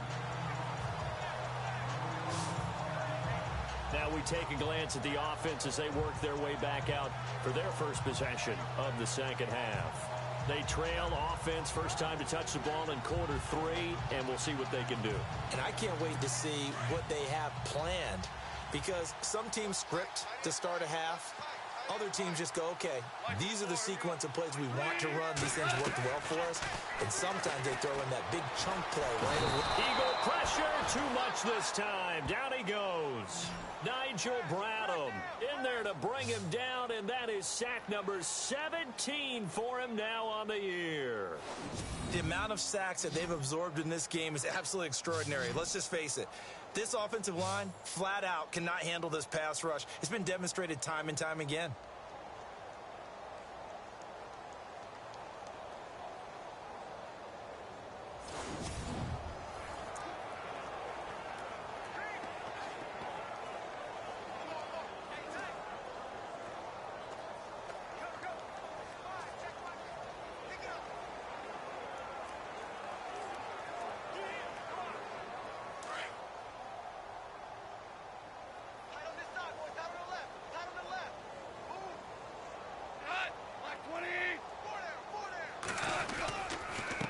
Turns and gives to Gurley. And this has been a familiar sight all afternoon as they stop him behind the line. This will be a 2-yard loss on the play. And they're going to be staring at a 3rd and long here. And that's another stop for the defense, something we've seen all game long. They have been on fire today. No matter what's called by the offense, they've had an answer for it.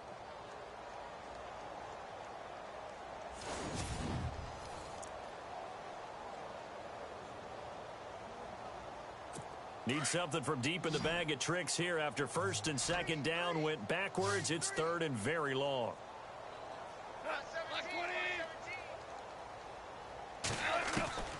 Here's Goff. And he's going to be brought down. Back at his own 6-yard line. Brandon Graham getting him once again. His 3rd sack of the afternoon. The amount of sacks that they've absorbed in this game is absolutely extraordinary. Let's just face it. This offensive line, flat out, cannot handle this pass rush. It's been demonstrated time and time again.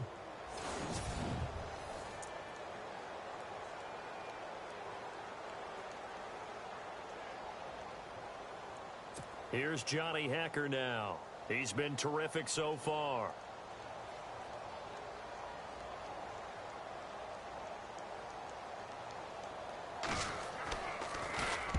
And he's able to get it out of there, and this is a pretty good kick. Now Sproles. A good return there, 17 yards. And the Eagles will have it, taking over 1st and 10. A look at Darren Sproles as he works his way back onto the field for this next go-around. Yeoman's effort on that last drive. 7 carries, got the touchdown as well. And the O-line probably got a little extra oxygen on the sideline in between. And deservedly so, because they were also calling for him to continue to get the ball, because there's a rhythm that gets established, right? When you're running it well and the back's getting the ball and he's in sync and reading blocks, and the offensive line wants to continue to pound away. Haven't met an offensive lineman yet that likes to pass block more than he likes to run block. And that last drive, we saw the end result, didn't we? Yep, and all were rewarded with a trip to pay dirt.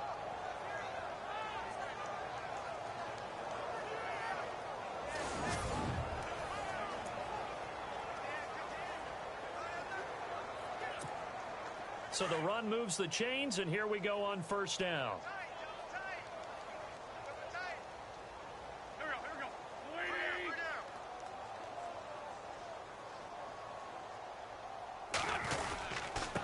Here's Blunt. Give him a couple on the carry there, 2nd and 8.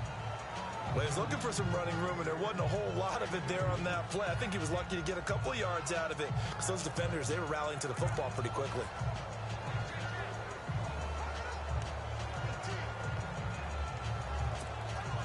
And after the play on the ground, that brings up 2nd down here.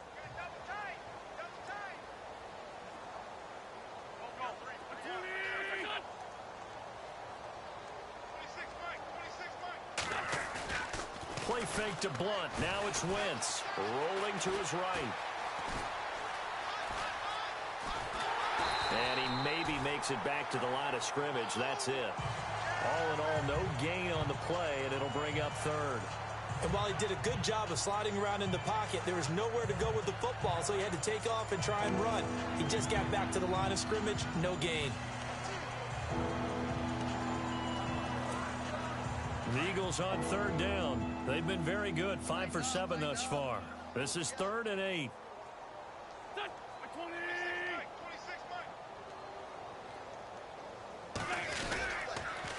Now they'll run it on the taunts. And he's going to get the first down as they bring him down at the 23. They give him 13 yards there on the play and a fresh set of downs. Well, partner, what do you think? Might have been 4-down territory if they didn't pick it up, but...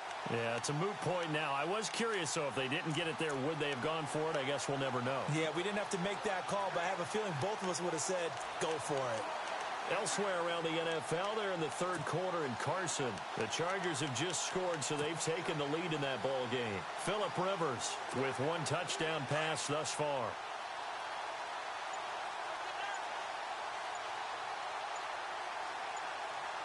Play clock winding down. Well, now they'll try the end around. 11 more yards that go around, a first down as well. Well, that play looks familiar because we saw them working on it in practice this week. And for a lineman trying to block on this play, they love when they get the defense moving in one direction. And when they try and change directions, it's a lot easier to pick them up and ward them off.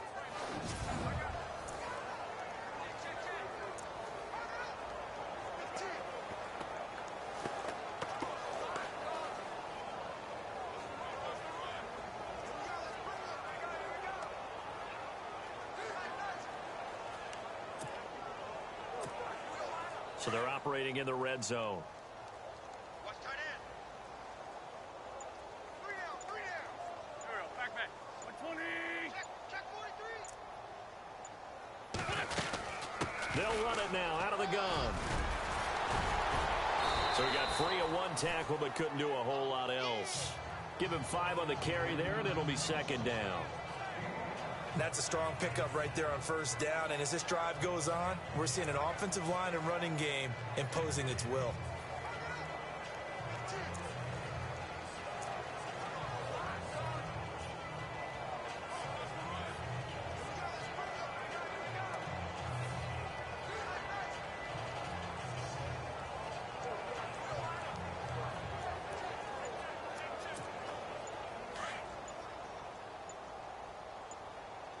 Time running out here on the play clock. Now a handoff here to his running back. It'll be a pickup of a couple, and it leaves him with a 3rd and 3. Okay, no score on that play, but this guy's been a touchdown machine all year long. You know they trust him with the football.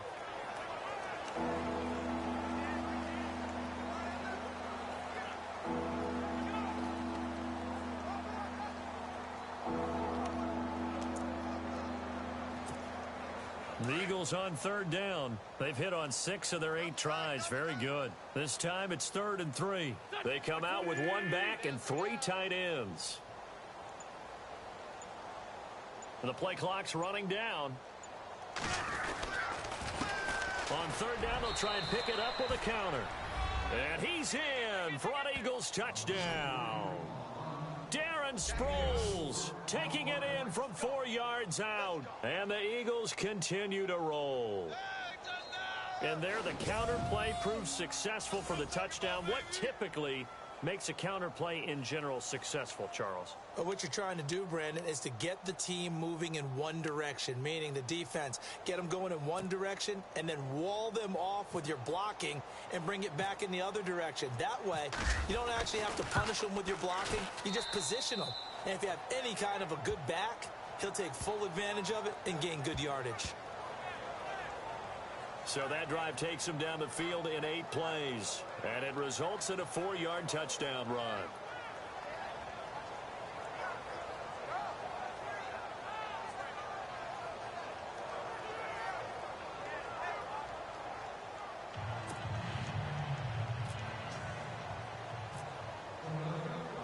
Set now to kick this one away, and off it goes. This fielded at the 2. And he'll make it across the 20 as his guys will set up shop at the 23-yard line. So now here are the Rams as their offense comes back out. And 3 and out on the last drive. No points on the scoreboard. A little soul-searching now? I would say so, and they need to help out their defense a little bit. They've had to be on the field a lot more than normal, put them in some tough spots. But what's the old adage? When you get another chance, it gives you a better chance to do it right.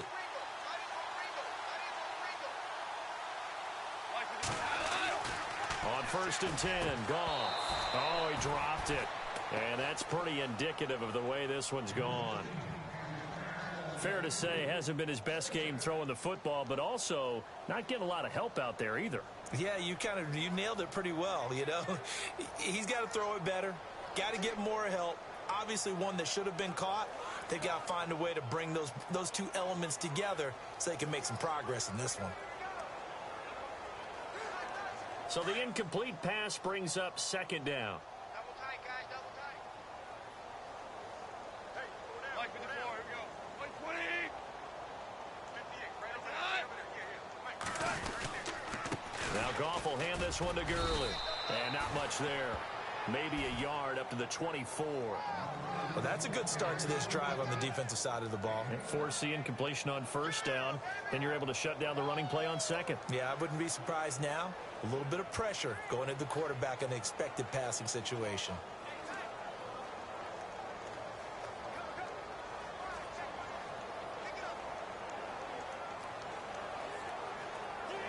And on 3rd down, a nickel formation here defensively.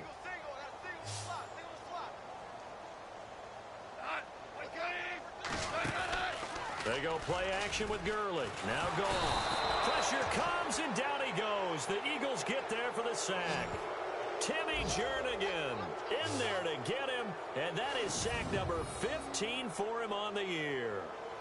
The amount of sacks that they've absorbed in this game is absolutely extraordinary. Let's just face it. This offensive line, flat out, cannot handle this pass rush. It's been demonstrated time and time again.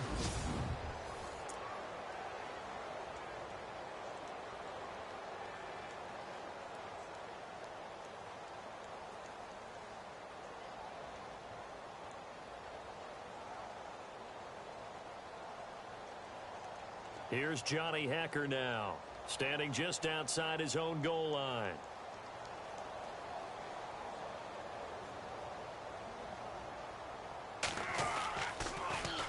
He steps into this one, and this is a rocket.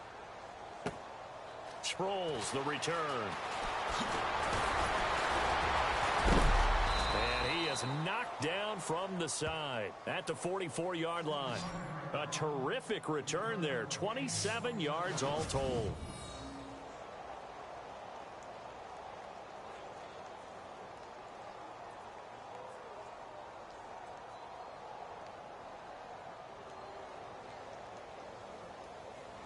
Deshaun Jackson getting set to go again on offense. A monster game so far, third quarter. He is lighting up the stat sheet. And so many times when you see these types of games, you hear about the quarterback, or we talk about the quarterback throwing guys open, putting it in the right spot. How about some credit for the receivers, Absolutely. though, who find ways to get open, whether they uncover late in a route or they get open early, but they just always find a way. And he's having that type of a game. Yeah, he's been nearly impossible to cover. Bringing it in, Jackson left side. And he is into the end zone. Touchdown, Philadelphia.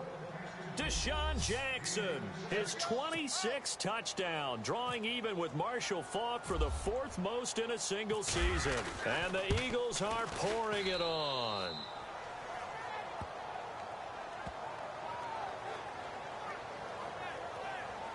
And we can break that scoring drive down pretty easily. One play, long touchdown pass into the end zone.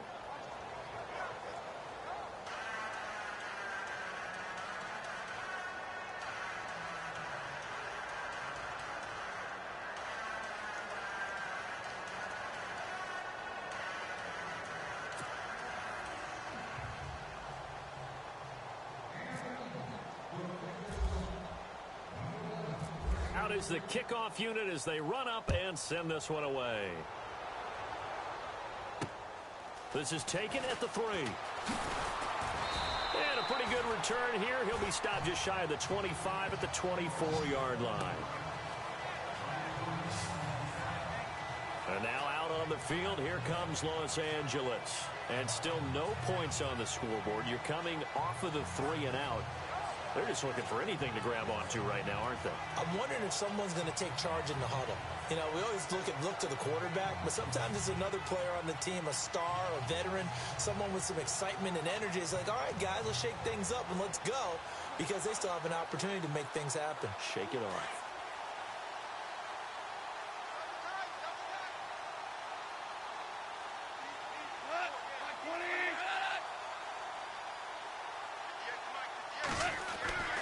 Time to establish the run game here. Gurley. And a nice run past the 30-yard line there. It's a 7-yard carry to set them up with a 2nd and 3. Well, no matter how they phrase it, staying on schedule, staying ahead of the sticks, whatever you want to call it, 7 yards on first down, that fits the bill.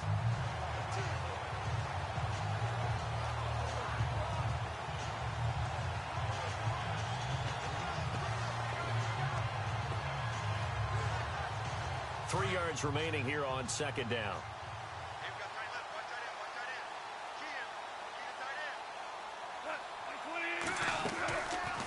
On the draw, Goff gives to Gurley.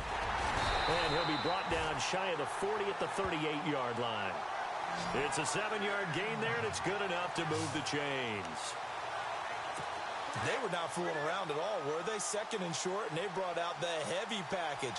Almost felt like the super heavy package against that defense, didn't it? Yeah, I don't think they expected that much beef up front, and it turned into an easy first down conversion. On first down, it's Gurley. And this has been a familiar sight all afternoon as they stop him behind the line. A loss of a full 3 yards, and now it's 2nd down. Brandon, that play typifies what we've seen from the offense all day long. They've had no success getting things going. I think for the offensive coordinator, he's got to go to that side of the play sheet that says, try something different. Try some specials, something they haven't seen all day to try and get this offense kick-started. Call it no gain there, and now they're looking at a 3rd and 13. And that's called winning at the point of attack, isn't it? Right there at the line of scrimmage. I know he's a little bummed out now. He doesn't get credit for a tackle for a loss, but no gain, his guys will take that. And speaking of winning, to be as cheesy as we can, he was the winner of the NFC Defensive Player of the Week award from last week, so he's really stringing together some good football. So not only did he get a gold star, he might have gotten a gold watch too, huh?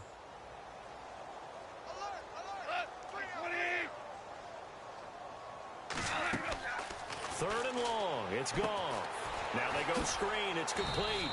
And he'll be brought down right around the 37. Only 2 on the screen pass there, and it'll be 4th down. They dialed up the screen pass on 3rd down, and for a second it looked like it was all going to come together, and they had a chance to pick up a 1st down, but the defense got there and finished it off. On is the punter, Hecker, as he gets this one away. And a fair catch signaled for and taken successfully. They'll call that a 33-yard punt with no return.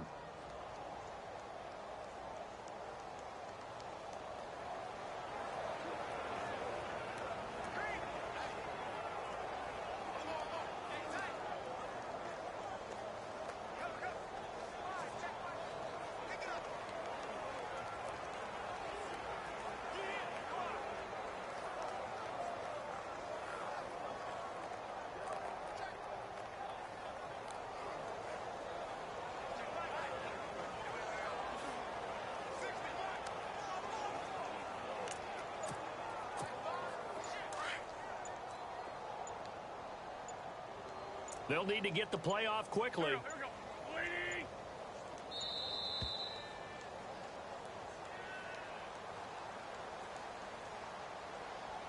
Delay of game, offense.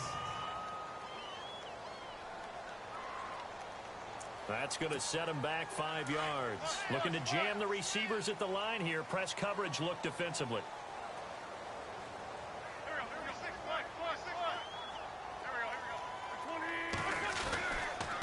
Going to give this time to the tailback. And he'll get only a couple up to the 22. This is what happens sometimes when you abandon the running game. It's hard to get back to it because once guys get out of that mentality of firing out and hitting people, hard to get them started again occasionally. And that is going to do it for this 3rd quarter of action. We'll return with more after this. This is the NFL, and it's on EA Sports. Back now in Los Angeles. And this is a blowout so far as we get set for the 4th quarter. A very one-sided affair. 2nd down, offense behind the sticks here. 2nd and 13.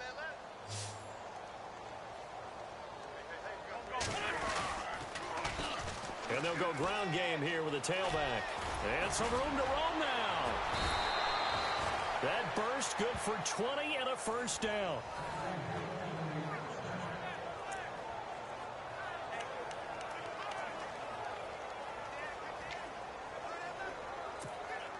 So the offense has it 1st and 10.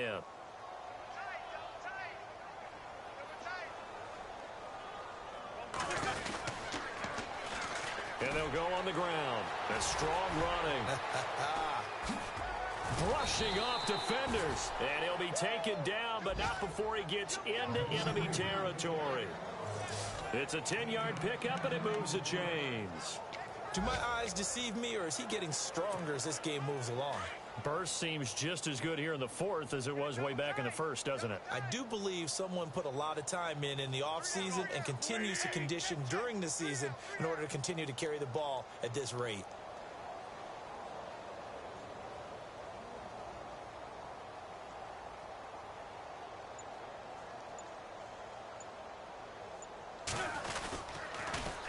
And they'll go with the ground attack here.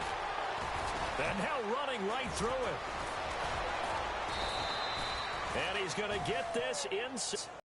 Well, you know me, partner. I never tell him to back off of being aggressive. But sometimes you see the consequences when you're overly aggressive and you don't secure a tackle. That football loose, and just as you said. Yard line before he's brought down.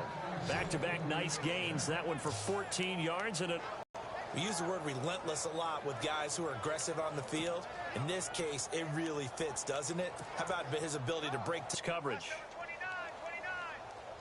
And a scary incompletion, almost picked off. It would have been their first INT in the game. And looking for a spark defensively when he went for that ball. Probably thought he had a chance at the pick. And remember, they had 2 last week in the win. Looking for a spark, and the best sparks are when you make big plays for your team. And he had that opportunity there. Couldn't haul it in, but that doesn't mean they're going to back off at all. They figure if they can get one of those takeaways, they can spark their team to a win. And he's able to work it here to the 8-yard line. The reception good for 7. It's third down. 26 Mike. 26 Mike. The Wind's going to try and throw on third. And that's going to be caught for an Eagles touchdown. Deshaun Jackson with touchdown number 27. That ties Priest Holmes for the third most in a single year. And the Eagles continue to roll. So another score there, and often you talk about the 3 phases of the game. Defense, offense, special teams. It's been a clean sweep in this one, hasn't it? It certainly has. They've been pretty dominant throughout this game. And privately, the head coach will add a 4th phase. That's the coaching. And he'll tell the ownership that as he tries to negotiate a new contract off of this win. They are looking strong here in the 4th quarter. As the Rams offense comes back out, here is the NFC playoff picture coming into the weekend. And I tell you, 4 weeks still to go, and everything is wide open, and it's fun. And I know we always talk about, well, if the playoffs were to begin today, and then we kind of go, okay, but they're not. Let's see how it plays out. Wouldn't it be fun to play with this playoff lineup right now? Because to me, just about anyone can win this whole thing out of this grouping we currently have. And by the time we get there, it may look entirely different. Watch left. Stop right there. Look. 20. On first down, gone. Toward the center of the field, but it's incomplete. Another wayward pass. You know, things started out poorly in this game, and to be frank, they just really haven't gotten much better. And all that does is embolden a secondary. They feel good about what's going on, and they just play better and better.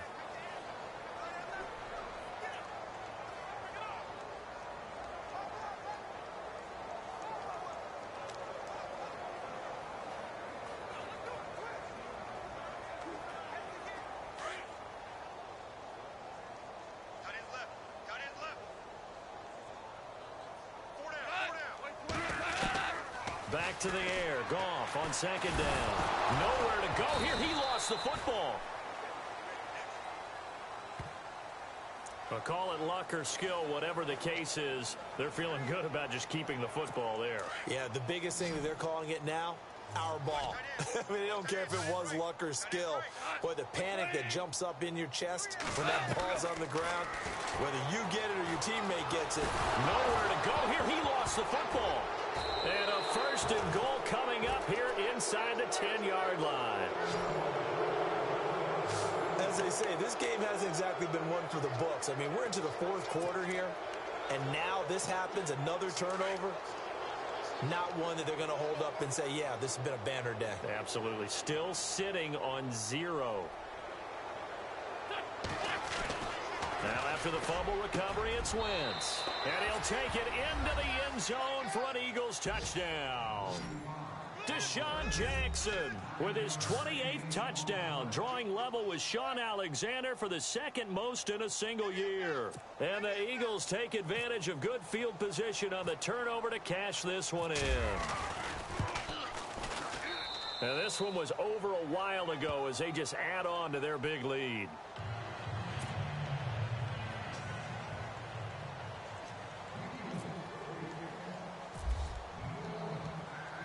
The kickoff unit is out on the field, and they will send this one away. This is fielded at the chalk of the 10. And he's up across the 25 and down at the 28-yard line. And now out on the field, here comes Los Angeles. And the turnover last time, that's sort of been symptomatic of their struggles here in this one. Big word. I like it now, because you're exactly right. Like that, don't you? All game long, they've struggled moving the ball, turning it over on the last possession. Is that word again, symptomatic? Yeah. I like that. Your analysis, symptomatic of the success of this broadcast. What I like is that you gave me the word, and I just kept using it.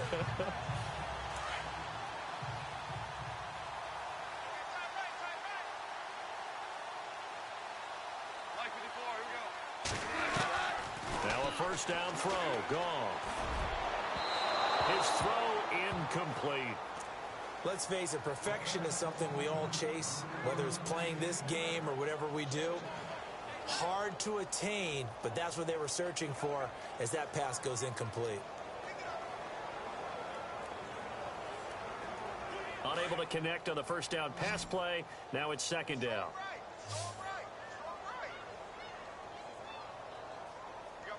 Out of the gun. Gone. Throwing over the middle, but it's incomplete. Sammy Watkins, the intended target, and it's third down. Well, too much oomph, too much mustard there on that pass. Yeah, really turned it loose, didn't he? Really cut loose with that one. Sharp, strong. Didn't lead to a completion, though. Made it very difficult. And the Eagles will go with an extra DB here as they prepare for a stop on third. Thinking pass all the way.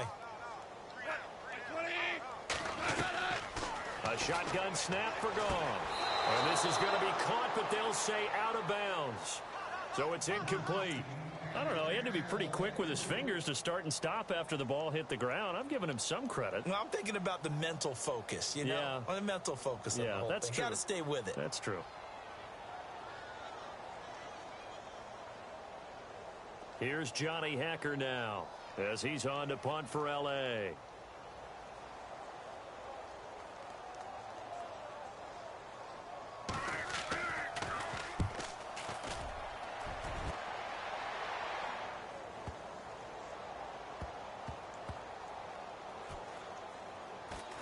And a great job on special teams to down it, as this will be marked down inside the 5-yard line.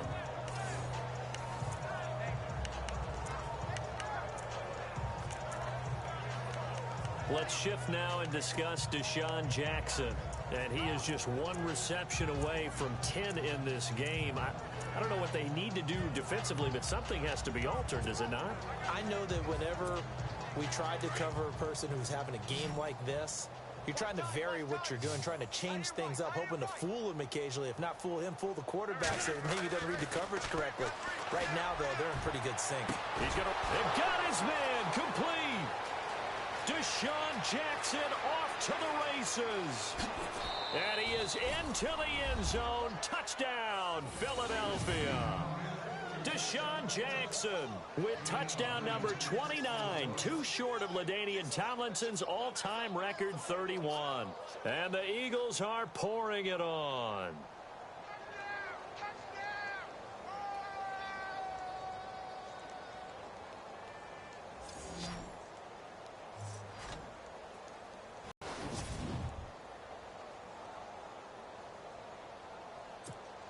Elliott on for the extra point.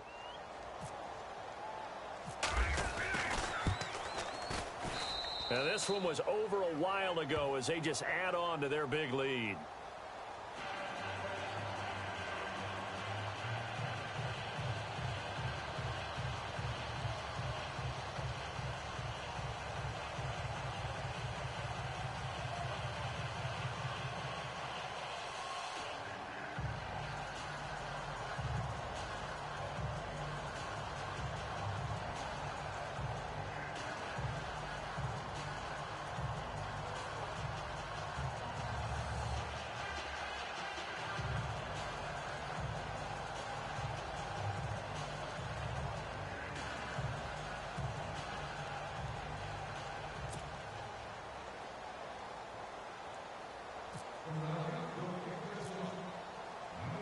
The kickoff team on the field now as they will send this one away.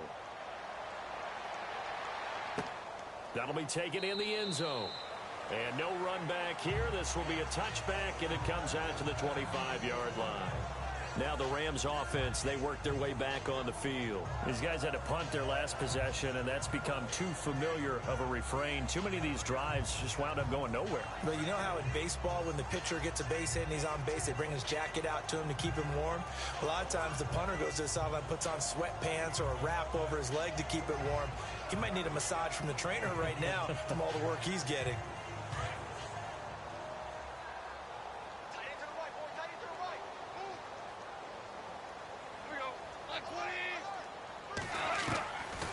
First down, it's gone. Oh, he dropped it. And that's pretty indicative of the way this one's gone. And it is true. You can draft the fastest. You can draft the most athletic guys. But if they don't know the art of positioning, sometimes it's all for naught. In this case, in the right spot, he'll force the incompletion. Yeah, but had his hands on it for a second. Would have been a tough catch, though. Falls incomplete. So incomplete on first. Let's see what second down has in store.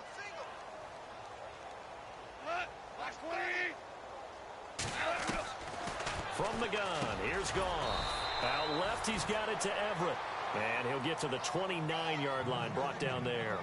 4 yards on the completion, and it sets up a third down. That was an okay hook up there with his tight end, but unfortunately, they didn't get the kind of yards they had hoped for. That's going to bring up third down.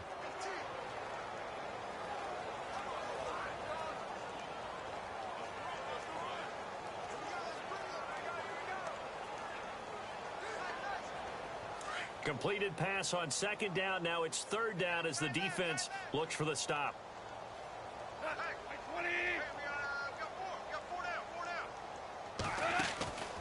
They'll run it now out of the gun.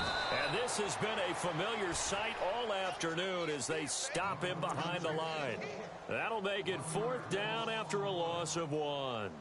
Another carry, same story. Fourth quarter, and he is in red numbers right now with a running game. Hard to believe because you figure at some point you break off a run. But in this case, what we're seeing is just pure domination by the defense. I think it started with the scouting report. They got into what they were doing offensively, into their mindset, and now they're beating them to the punch on every snap. So they're forced to punt on fourth as this one's away. This is taken at the 15.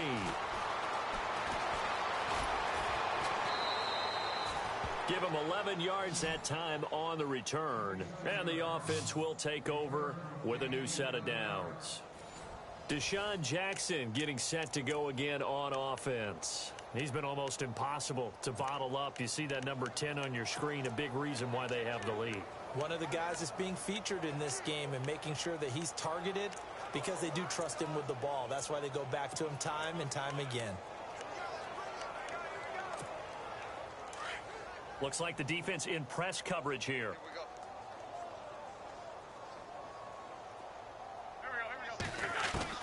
On 1st and 10, here's Wentz. Deshaun Jackson off to the races. And he'll take it into the end zone for an Eagles touchdown. Deshaun Jackson, he flat out can't be stopped. And the Eagles continue to roll. And now we've hit that stage of the game, partner, where one of our predecessors, one of the great commentators of all time, he used to sing in this situation when this game appeared to be over. I know the fat lady's been singing for some time. No, not her at all. This is one of our guys. But she's singing too. Oh, she's at least... She's on like the 5th tune. Yeah, she left Scales way behind, but he used to sing something about turning out the lights. The party was over.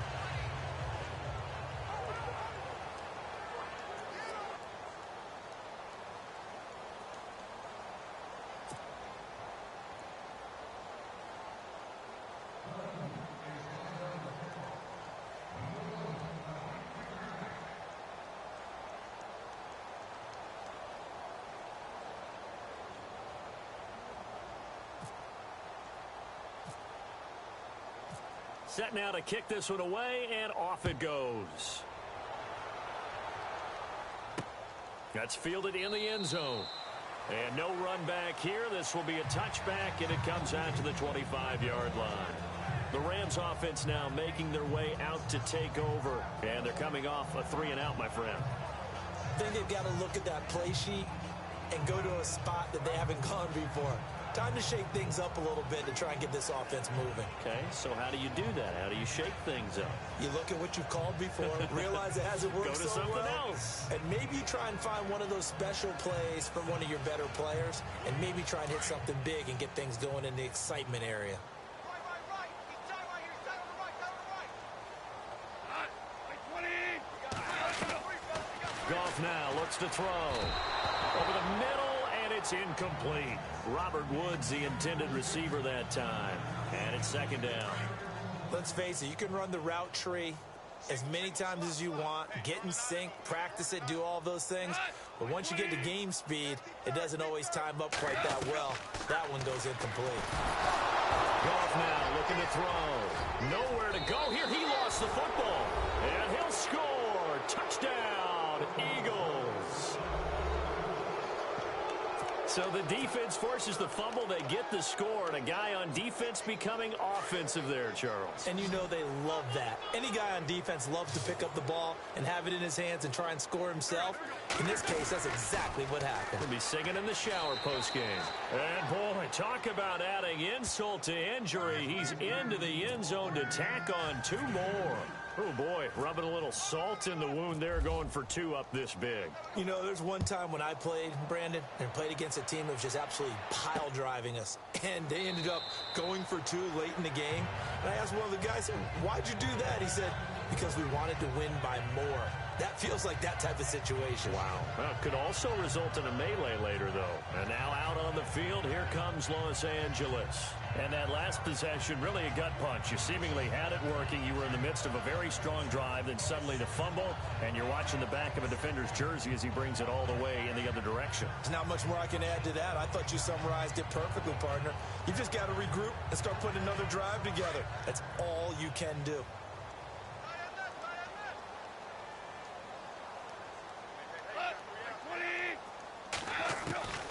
Gone. Looking middle, and it's incomplete. Well, they're slinging it, and then there's one you got to put a timer on, huh? I mean, that one came in hot. That came in hot, but overthrown, out of his reach, and incomplete.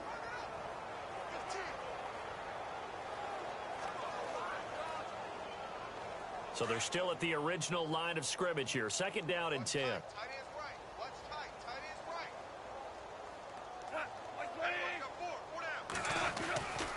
Now Goff. And he's got his receiver. That's Sammy Watkins. And he's able to take this one up to the 35-yard line. They'll wind up getting 10 back as that sets him up for third down. If he's their best threat on offense, use your number one cover guy on defense. It doesn't matter about size. They have had him locked up. That just his first catch of the game. Big reason why they're down.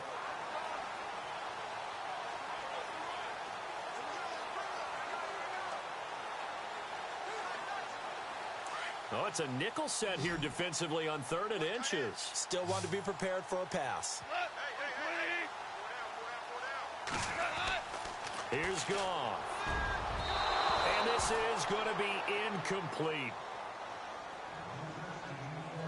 Well, I have to say that was a surprise call on 3rd and inches. I thought they'd try and run the football there, but you got to believe they thought they'd surprise the defense and pick up something downfield, but that one goes incomplete. Here's Johnny Hacker now as he's on to punt for L.A. And now a high kick trying to pin him back. Gets past one man. Not good at all. Punt of just 24 yards there. Philadelphia getting set to take the field. And last time the formula was pretty simple. One play drive, long pass. That maybe they just want to do that again, right? And that's exactly how you want to draw things up. Whether it's on your grease board, right, in your playbook, one play drive is exactly what you want on offense. What they have to be careful of is not having a letdown. It was real easy last time. They can't expect that going forward. Yeah, we'll see if it's that easy here.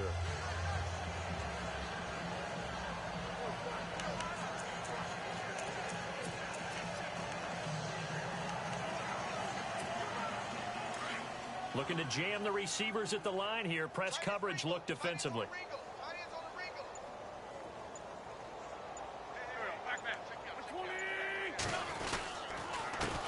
They run the counter now on first down. And some room to work. Unable to corral him. He fights through. That good for 19 and a first down. And the offense moving quickly to the line.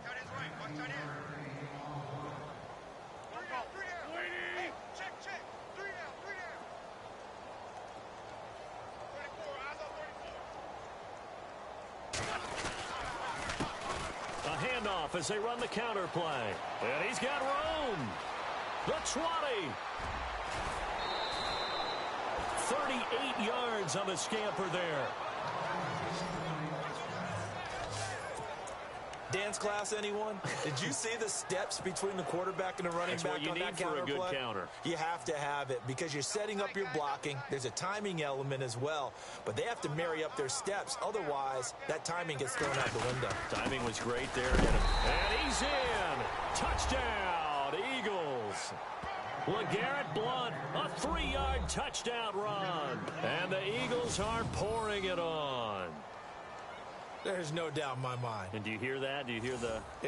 It's not scales, right? No. I don't hear scales. Do I actually hear a tune being warbled? I think the fat lady's humming. Yeah, she's doing more than humming. She's belting it out right now. She's going. She's full bore. Yeah, this thing is flat out finished.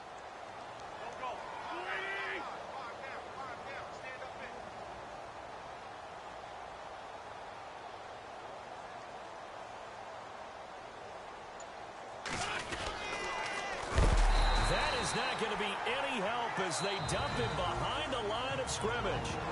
Now hold everything here. We're going to get a timeout by the offense. That's going to leave them with just one remaining here in this fourth quarter.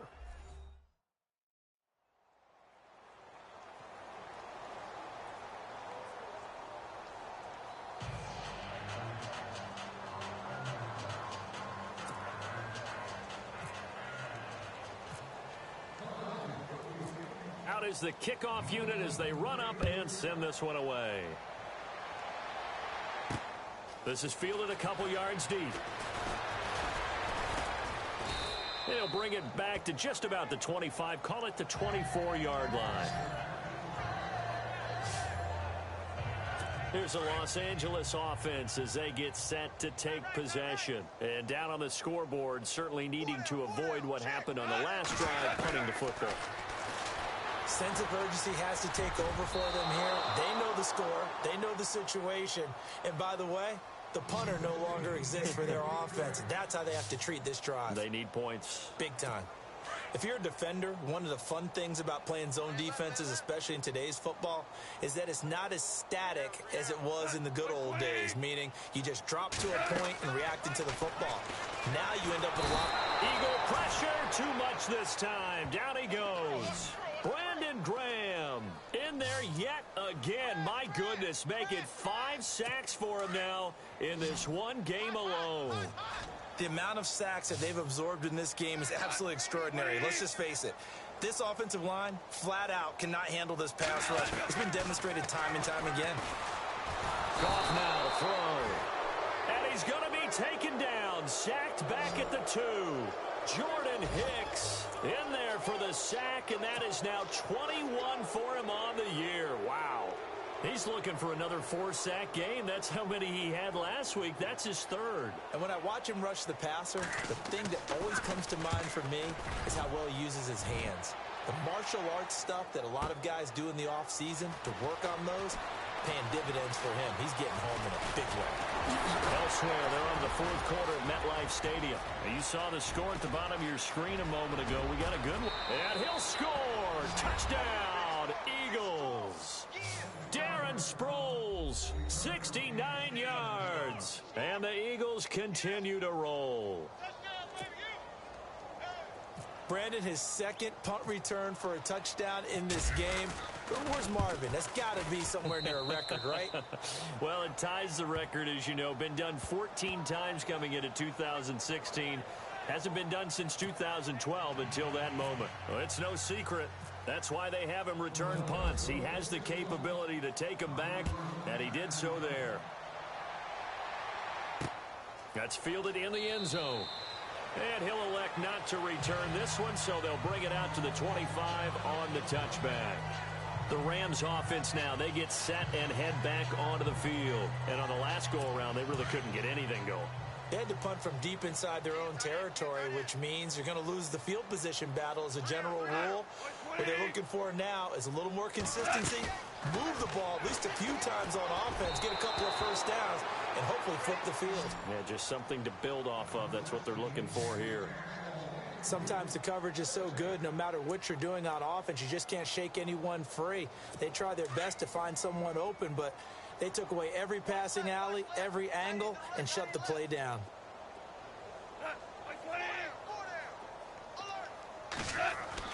Second and 10, Goff again. And his throw's going to be incomplete. Sammy Watkins, the intended receiver. Now, not to get too overcritical there because he knows what he's doing, but his shoulders looked a little off kilter there when he threw that. I don't think you're being overly critical there. You're just analyzing it, and he gets those shoulders right. That pass will go from incomplete to complete.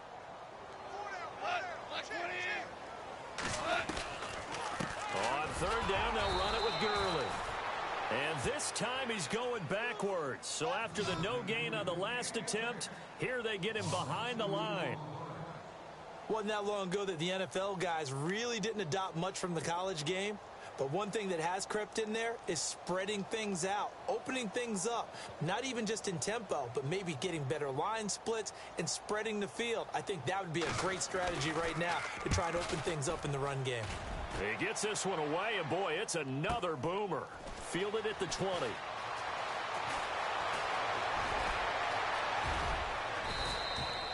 Oh, I nearly broke that one. As it stands, though, a heck of a 36-yard run back. And the Eagles will have great starting field position here as they take over.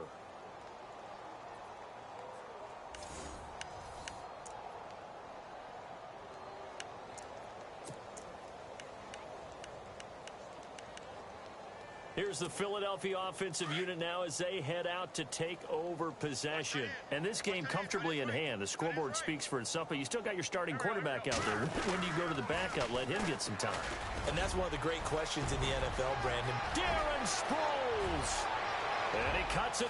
And he is into the end zone. Touchdown, Philadelphia. Darren Sproles, 44 yards. And the Eagles are pouring it on. And, partner, are you kidding me? With this game that he's having, we are in uncharted waters like we've never seen before. Just think, if he keeps every football from all the touchdowns scored today, does he need to build a new trophy room at home? Yeah. A couple trophy rooms. Maybe a whole home for a trophy room. What a phenomenal performance, and I'll guarantee you, he's going to reward the rest of the offensive unit after this as well for helping him get to this number. He better. This is just unreal. And the Rams now coming out on the field. And right now these guys, they're shuffling a little bit, maybe doubting because 3 straight drives have ended with him punting the football away. Yeah, so you start pointing fingers at each other a little bit, asking a lot of questions. What are you seeing? What are you getting?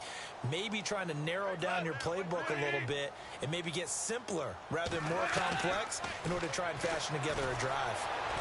Pressure comes and down he goes. The Eagles get there for the sack. Chris Long. He's the one that got to him. He takes him down for a loss of 9. The amount of sacks that they've absorbed in this game is absolutely extraordinary. Let's just face it. This offensive line, flat out, cannot handle this pass rush. It's been demonstrated time and time again. Nowhere to go here. He lost the football. And it's picked up by the Eagles. And he'll score. Touchdown, Eagles. And give some kudos to the defensive coordinator, I think, here. They bring the blitz, they dial it up, and it turns into 6 points for them. It's so nice to hear you actually give kudos to the defense. It is so nice. You're such an offensive guy like that. I love it. He dialed things up, and boy, a big play resulted for his guys. Well, you like the credit to the defense there, right, my friend? Yeah, do I ever? So here's the kickoff now as they'll get it again following that fumble return for a score. That'll be taken in the end zone.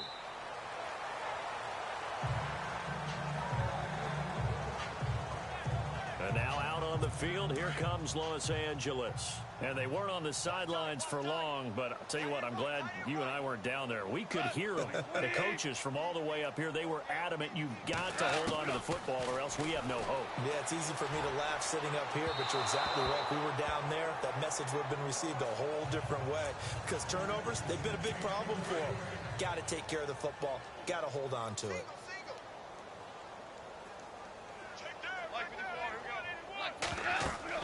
On 2nd and 10, Goff, nowhere to go here. He lost the football, but it looked like a Rams player was able to get his hands on it, yes. So they will hold on to the football indeed. So it goes as a fumble, but the key thing, not a fumble loss. Yeah, that stat's big, isn't it? I mean, I remember watching teams play. The ball might be on the ground a number of times during the game, but the other team doesn't get it.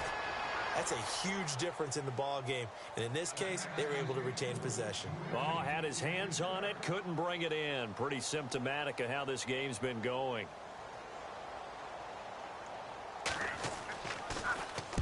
So from their own end zone here, this kicks away. Fair catch taken just inside the 40-yard line. So possession goes over here on the punt. And out will come the offense as they take over. Well, look at Darren Sproles as he works his way back onto the field for this next go-around. I guess it kind of goes without saying at this point, but he's had a great game, as we like to say, a nose for the end zone, no doubt. Continues to find it throughout this game, and I'm sure he's got a nice place to live. He might want to make an offer on the end zone for a second home because that's what it's been like throughout this contest. He knows how to get there, and boy, he looks happy when he does. He's already bought all the property in the end zone. That's the problem. He's going to sell to himself now.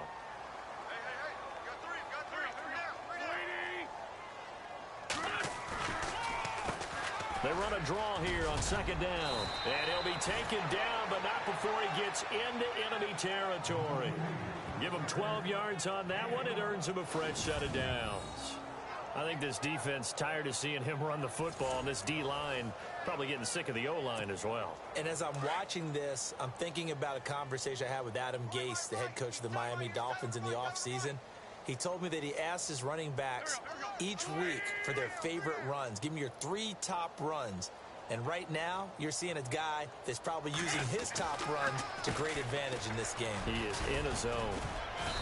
And he's going to fight his way forward here for a modest gain. 5 yards on the carry. Good pickup on 1st down. Oh, that's one to warm the hearts of all those old school football players, isn't it? Tough, hard, gritty run, got behind his pads, bowled over a few people. Look at that one, right up the gut. So up through 3 quarters, no reason to lighten up now. Calling a gain is 7, and it gets him a new set of downs. Brendan, every great running backs coach that I've talked with has always talked about when you have great vision, you're not consciously thinking about your cuts and your moves.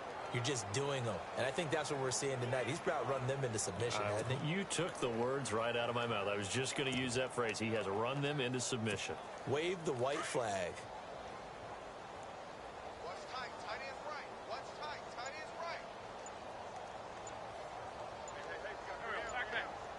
Play clock winding down. Now a play fake here on 1st down. He's just going to dump this one off to his fullback out of the backfield. Give him 3 on the play, and it'll make it 2nd down. I do have to admit, I like it when it all comes together. When the top part, catching the football, right, whether you're catching it with your hands or cradling it, comes together with the legs, in this case the feet, doing a little toe tap to stay in bounds and complete the catch. And a great job by our crew on the camera shot. Love when you see the grass or on the field turf, those rubber pellets flying up. Great catch. And he almost intercepted it. They haven't picked a ball off yet. That probably should have been their first. And it's 3rd down now. And they'll try the ground game here with the running back. And he's going to get the 1st down as they bring him down at the 23. A nice pick up there, 10 yards, and it'll move the sticks. Brandon, when a defense just simply can't get off the field on 3rd down, and we all know how important that down is for both sides of the ball, you often feel like you're just a step behind whatever they're doing offensively. And one of the differences in this game, no doubt, 3rd down conversion And that is going to be a story they'll talk about after this one. 5 yards is the tally on first down. That brings up 2nd and 5. This is where, fourth quarter, you got the lead. You give it to the big guy. Defensively kind of sucks the will out of them, doesn't it? Because they don't want to tackle him right now this late in the game. You say that with accusatory tones. I mean, but you're exactly right. I know it's not something we actually want to talk about, but as a defender, 4 quarters worth of trying to bring people down, 4 quarters worth of pounding, and now late in the game, here comes that big guy coming at you, and a lot of guys are wondering where they want to come up and make that tackle at this stage of the game. And he'll give it here to his running back. And he will get into the end zone. It's another touchdown. This thing is ugly. And for them, this train, it just keeps rolling, doesn't it? Well on their way to yet another victory. Yeah, it's almost a runaway, isn't it? And you just wonder how anyone could stop this. They got full momentum going, full confidence going. But it's not just their own confidence that is leading them. It's the lack of confidence against their opponents now because they see them coming and think, we've got no shot to beat this team. And he will get into the end zone again, and he seems to have a nose for it as he gets both the touchdown and the 2-point conversion. The kickoff unit is out on the field, and they will send this one away. That'll be taken in the end zone. And no run back here. This will be a touchback, and it comes out to the 25-yard line. And the Rams getting set to go now. And last drive, 3 and out. Still a goose egg on the scoreboard. How do they break that goose egg? They've got to find a way to get the ball in the hands of their playmakers, get them some space, and try and make a first down and get some momentum going. It's been a struggle for them throughout the game, and that 3 and out on the last possession, that told you just how stalled they are on offense. So who will step up here? We'll see. Now Goff on first down. Throwing over the middle, and it's incomplete.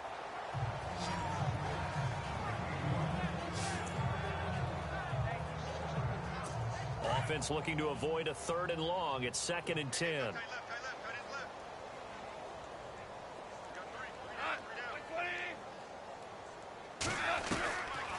Back to throw. Goff.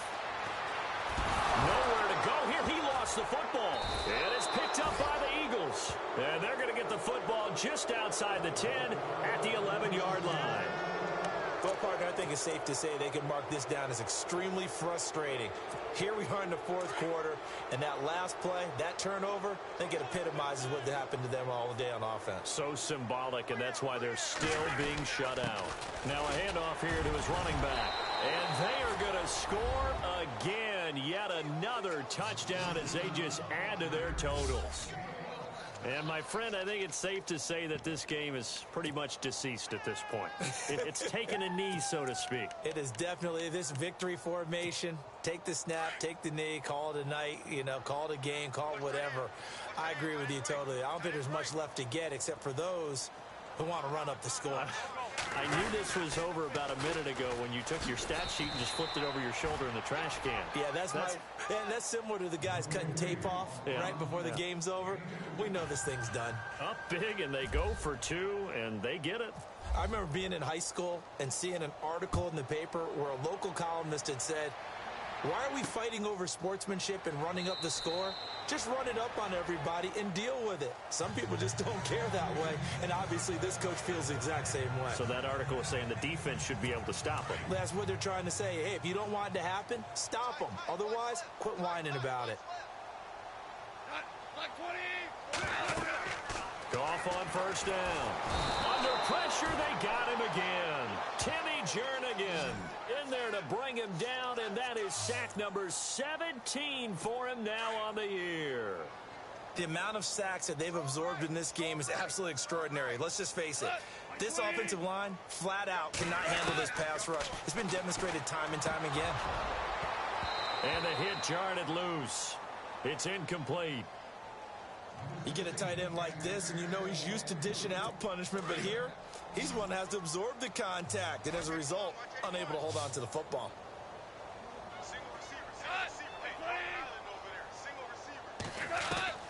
From the gun on 3rd down, Goff. Time for a break, and that will be incomplete as well. back to finish it off on EA Sports after this.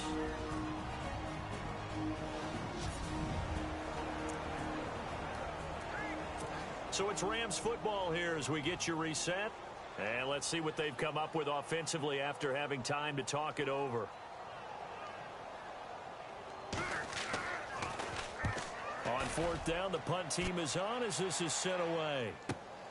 Now Sproles.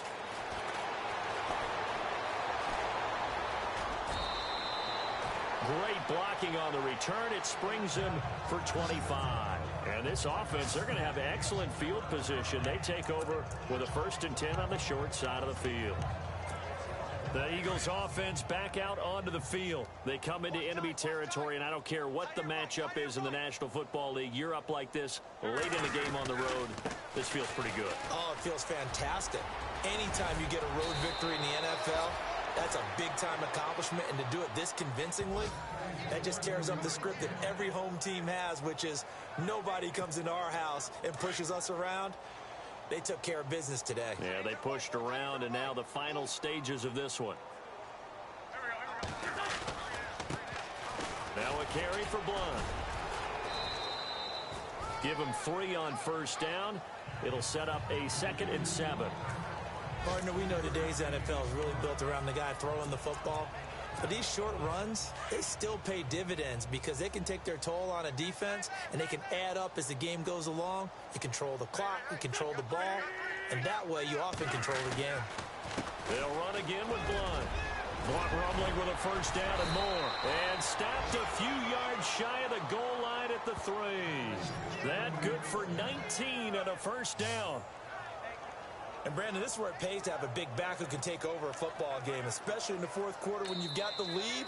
Your ability to not just wear people down, but close games out. The Eagles will take their 3rd and final timeout. And as the two teams talk it over on their respective sidelines, we take a break.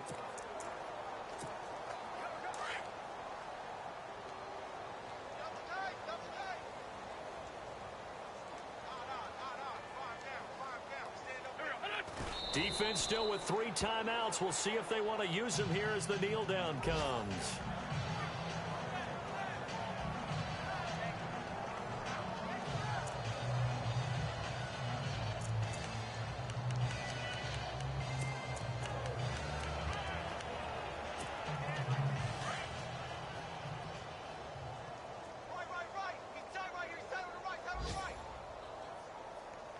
They come out here in the eye.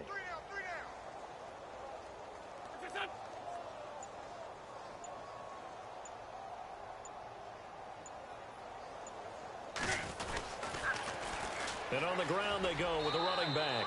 And he will get into the end zone. It's another touchdown. This thing is ugly.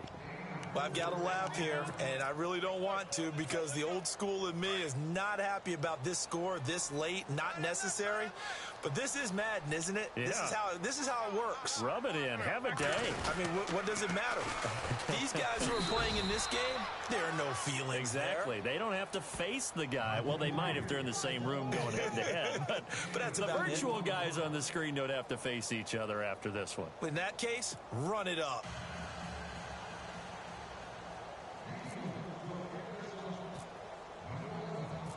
The kickoff team on the field now as they will send this one away. Very short kick. This will be taken by one of the up men. And they're able to return this one all the way up to the 45. Even after that big-time return, it's not looking great for them today. But if nothing else, even if the miracle doesn't happen, they can turn to this play and say, hey, we can move forward. Maybe it's a building block for the rest of the season. One last throw here for Goff. And that will be incomplete as time has run out on this football game. So, Charles, are able to complete what so often seems to be elusive, a shutout in the NFL. And maybe what's fitting is they ended the game on the field, that defensive unit on the field. What an exclamation mark. And probably felt like they could go another 60 minutes without anyone putting points on the board against them. That's the confidence you gain throughout when you're pitching shutout. And they're going to leave the stadium feeling like they're all 10 feet tall. Can you So believe for the this? Eagles, the streak lives as they move Sorry. to 13-0 now on the year. And they'll have another road date next week with the New York Giants. Meanwhile, for Los Angeles, it's a potentially fatal blow to their playoff chances as they drop to 6-7 on the year. And they'll be on the road next week as they get a date with the Seahawks in Seattle. That's the scoring summary, but if you look at this, right here, 100, 200, 300, 400. I want to see Jackson's stats. So he had 11 receptions, 11 touchdowns. So he didn't drop a ball today. That's crazy.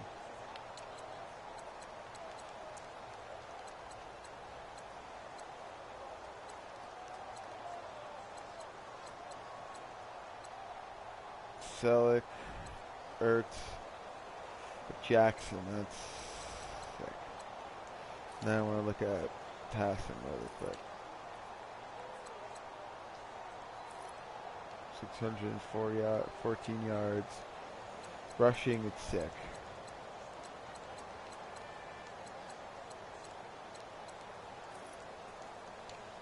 Receiving.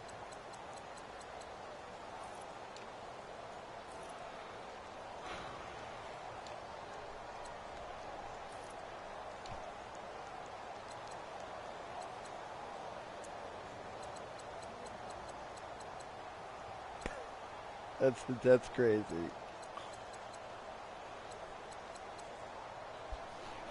Jordan Hicks, a defensive touchdown.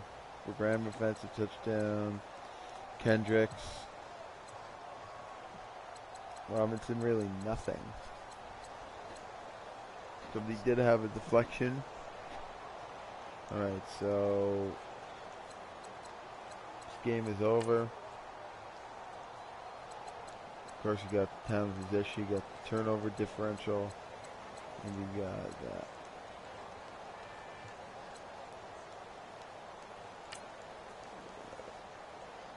Close this game out, and then we're going to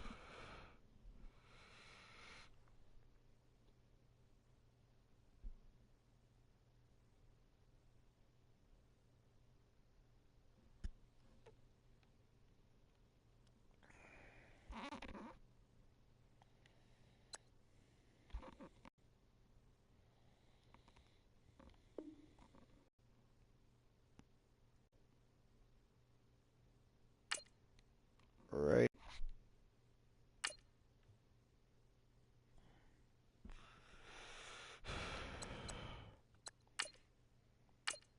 Advance week 2, week 14, and I've got only 3 weeks to go.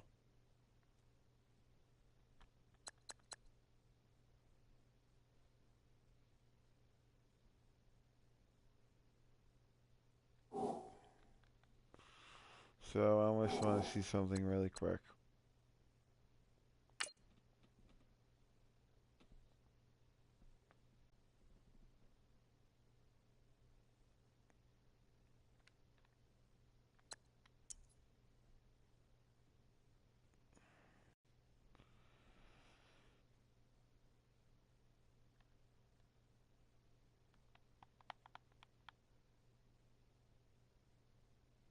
Jenkins has that.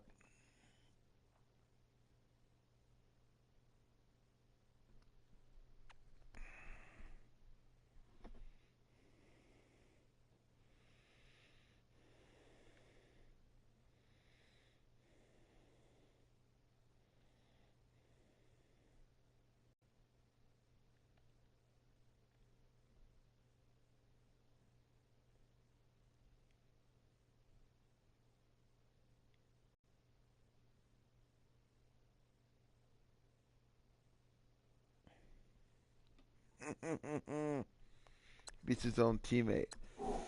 Alright, so those are the 3 games I have left. Let me see the stats.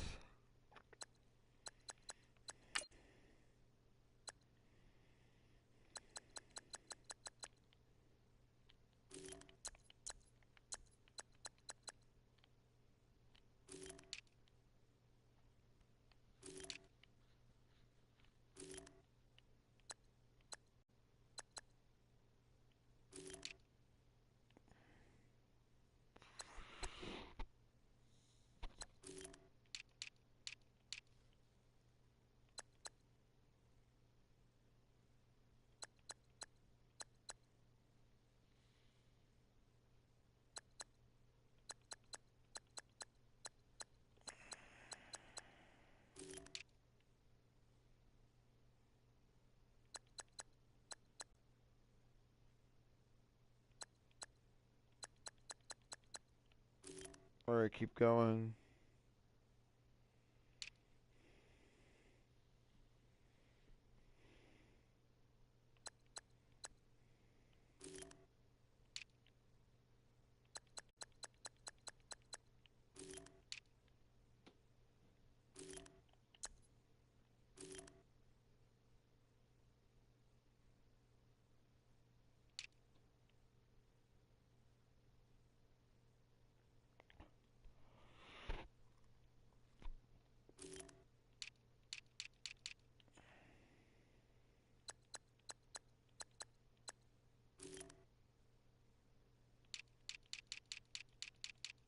Receiving touchdowns. Jackson 11.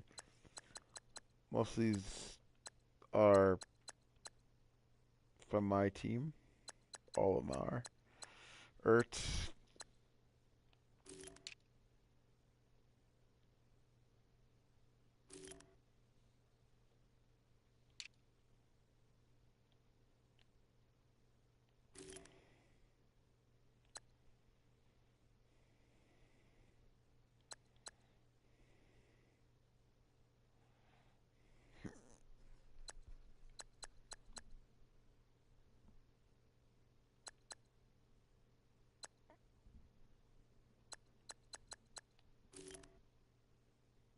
Alright. Alright, so I'm going. Check this out really quick. Player stats.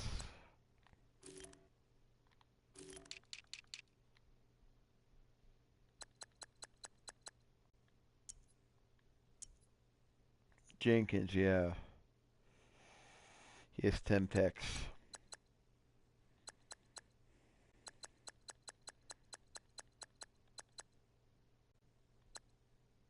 Robinson has 4. Darby has 4.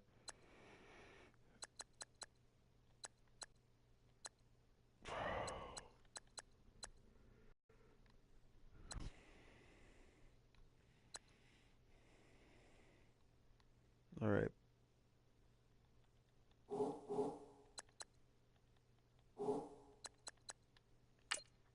I don't know if this already is a save point, but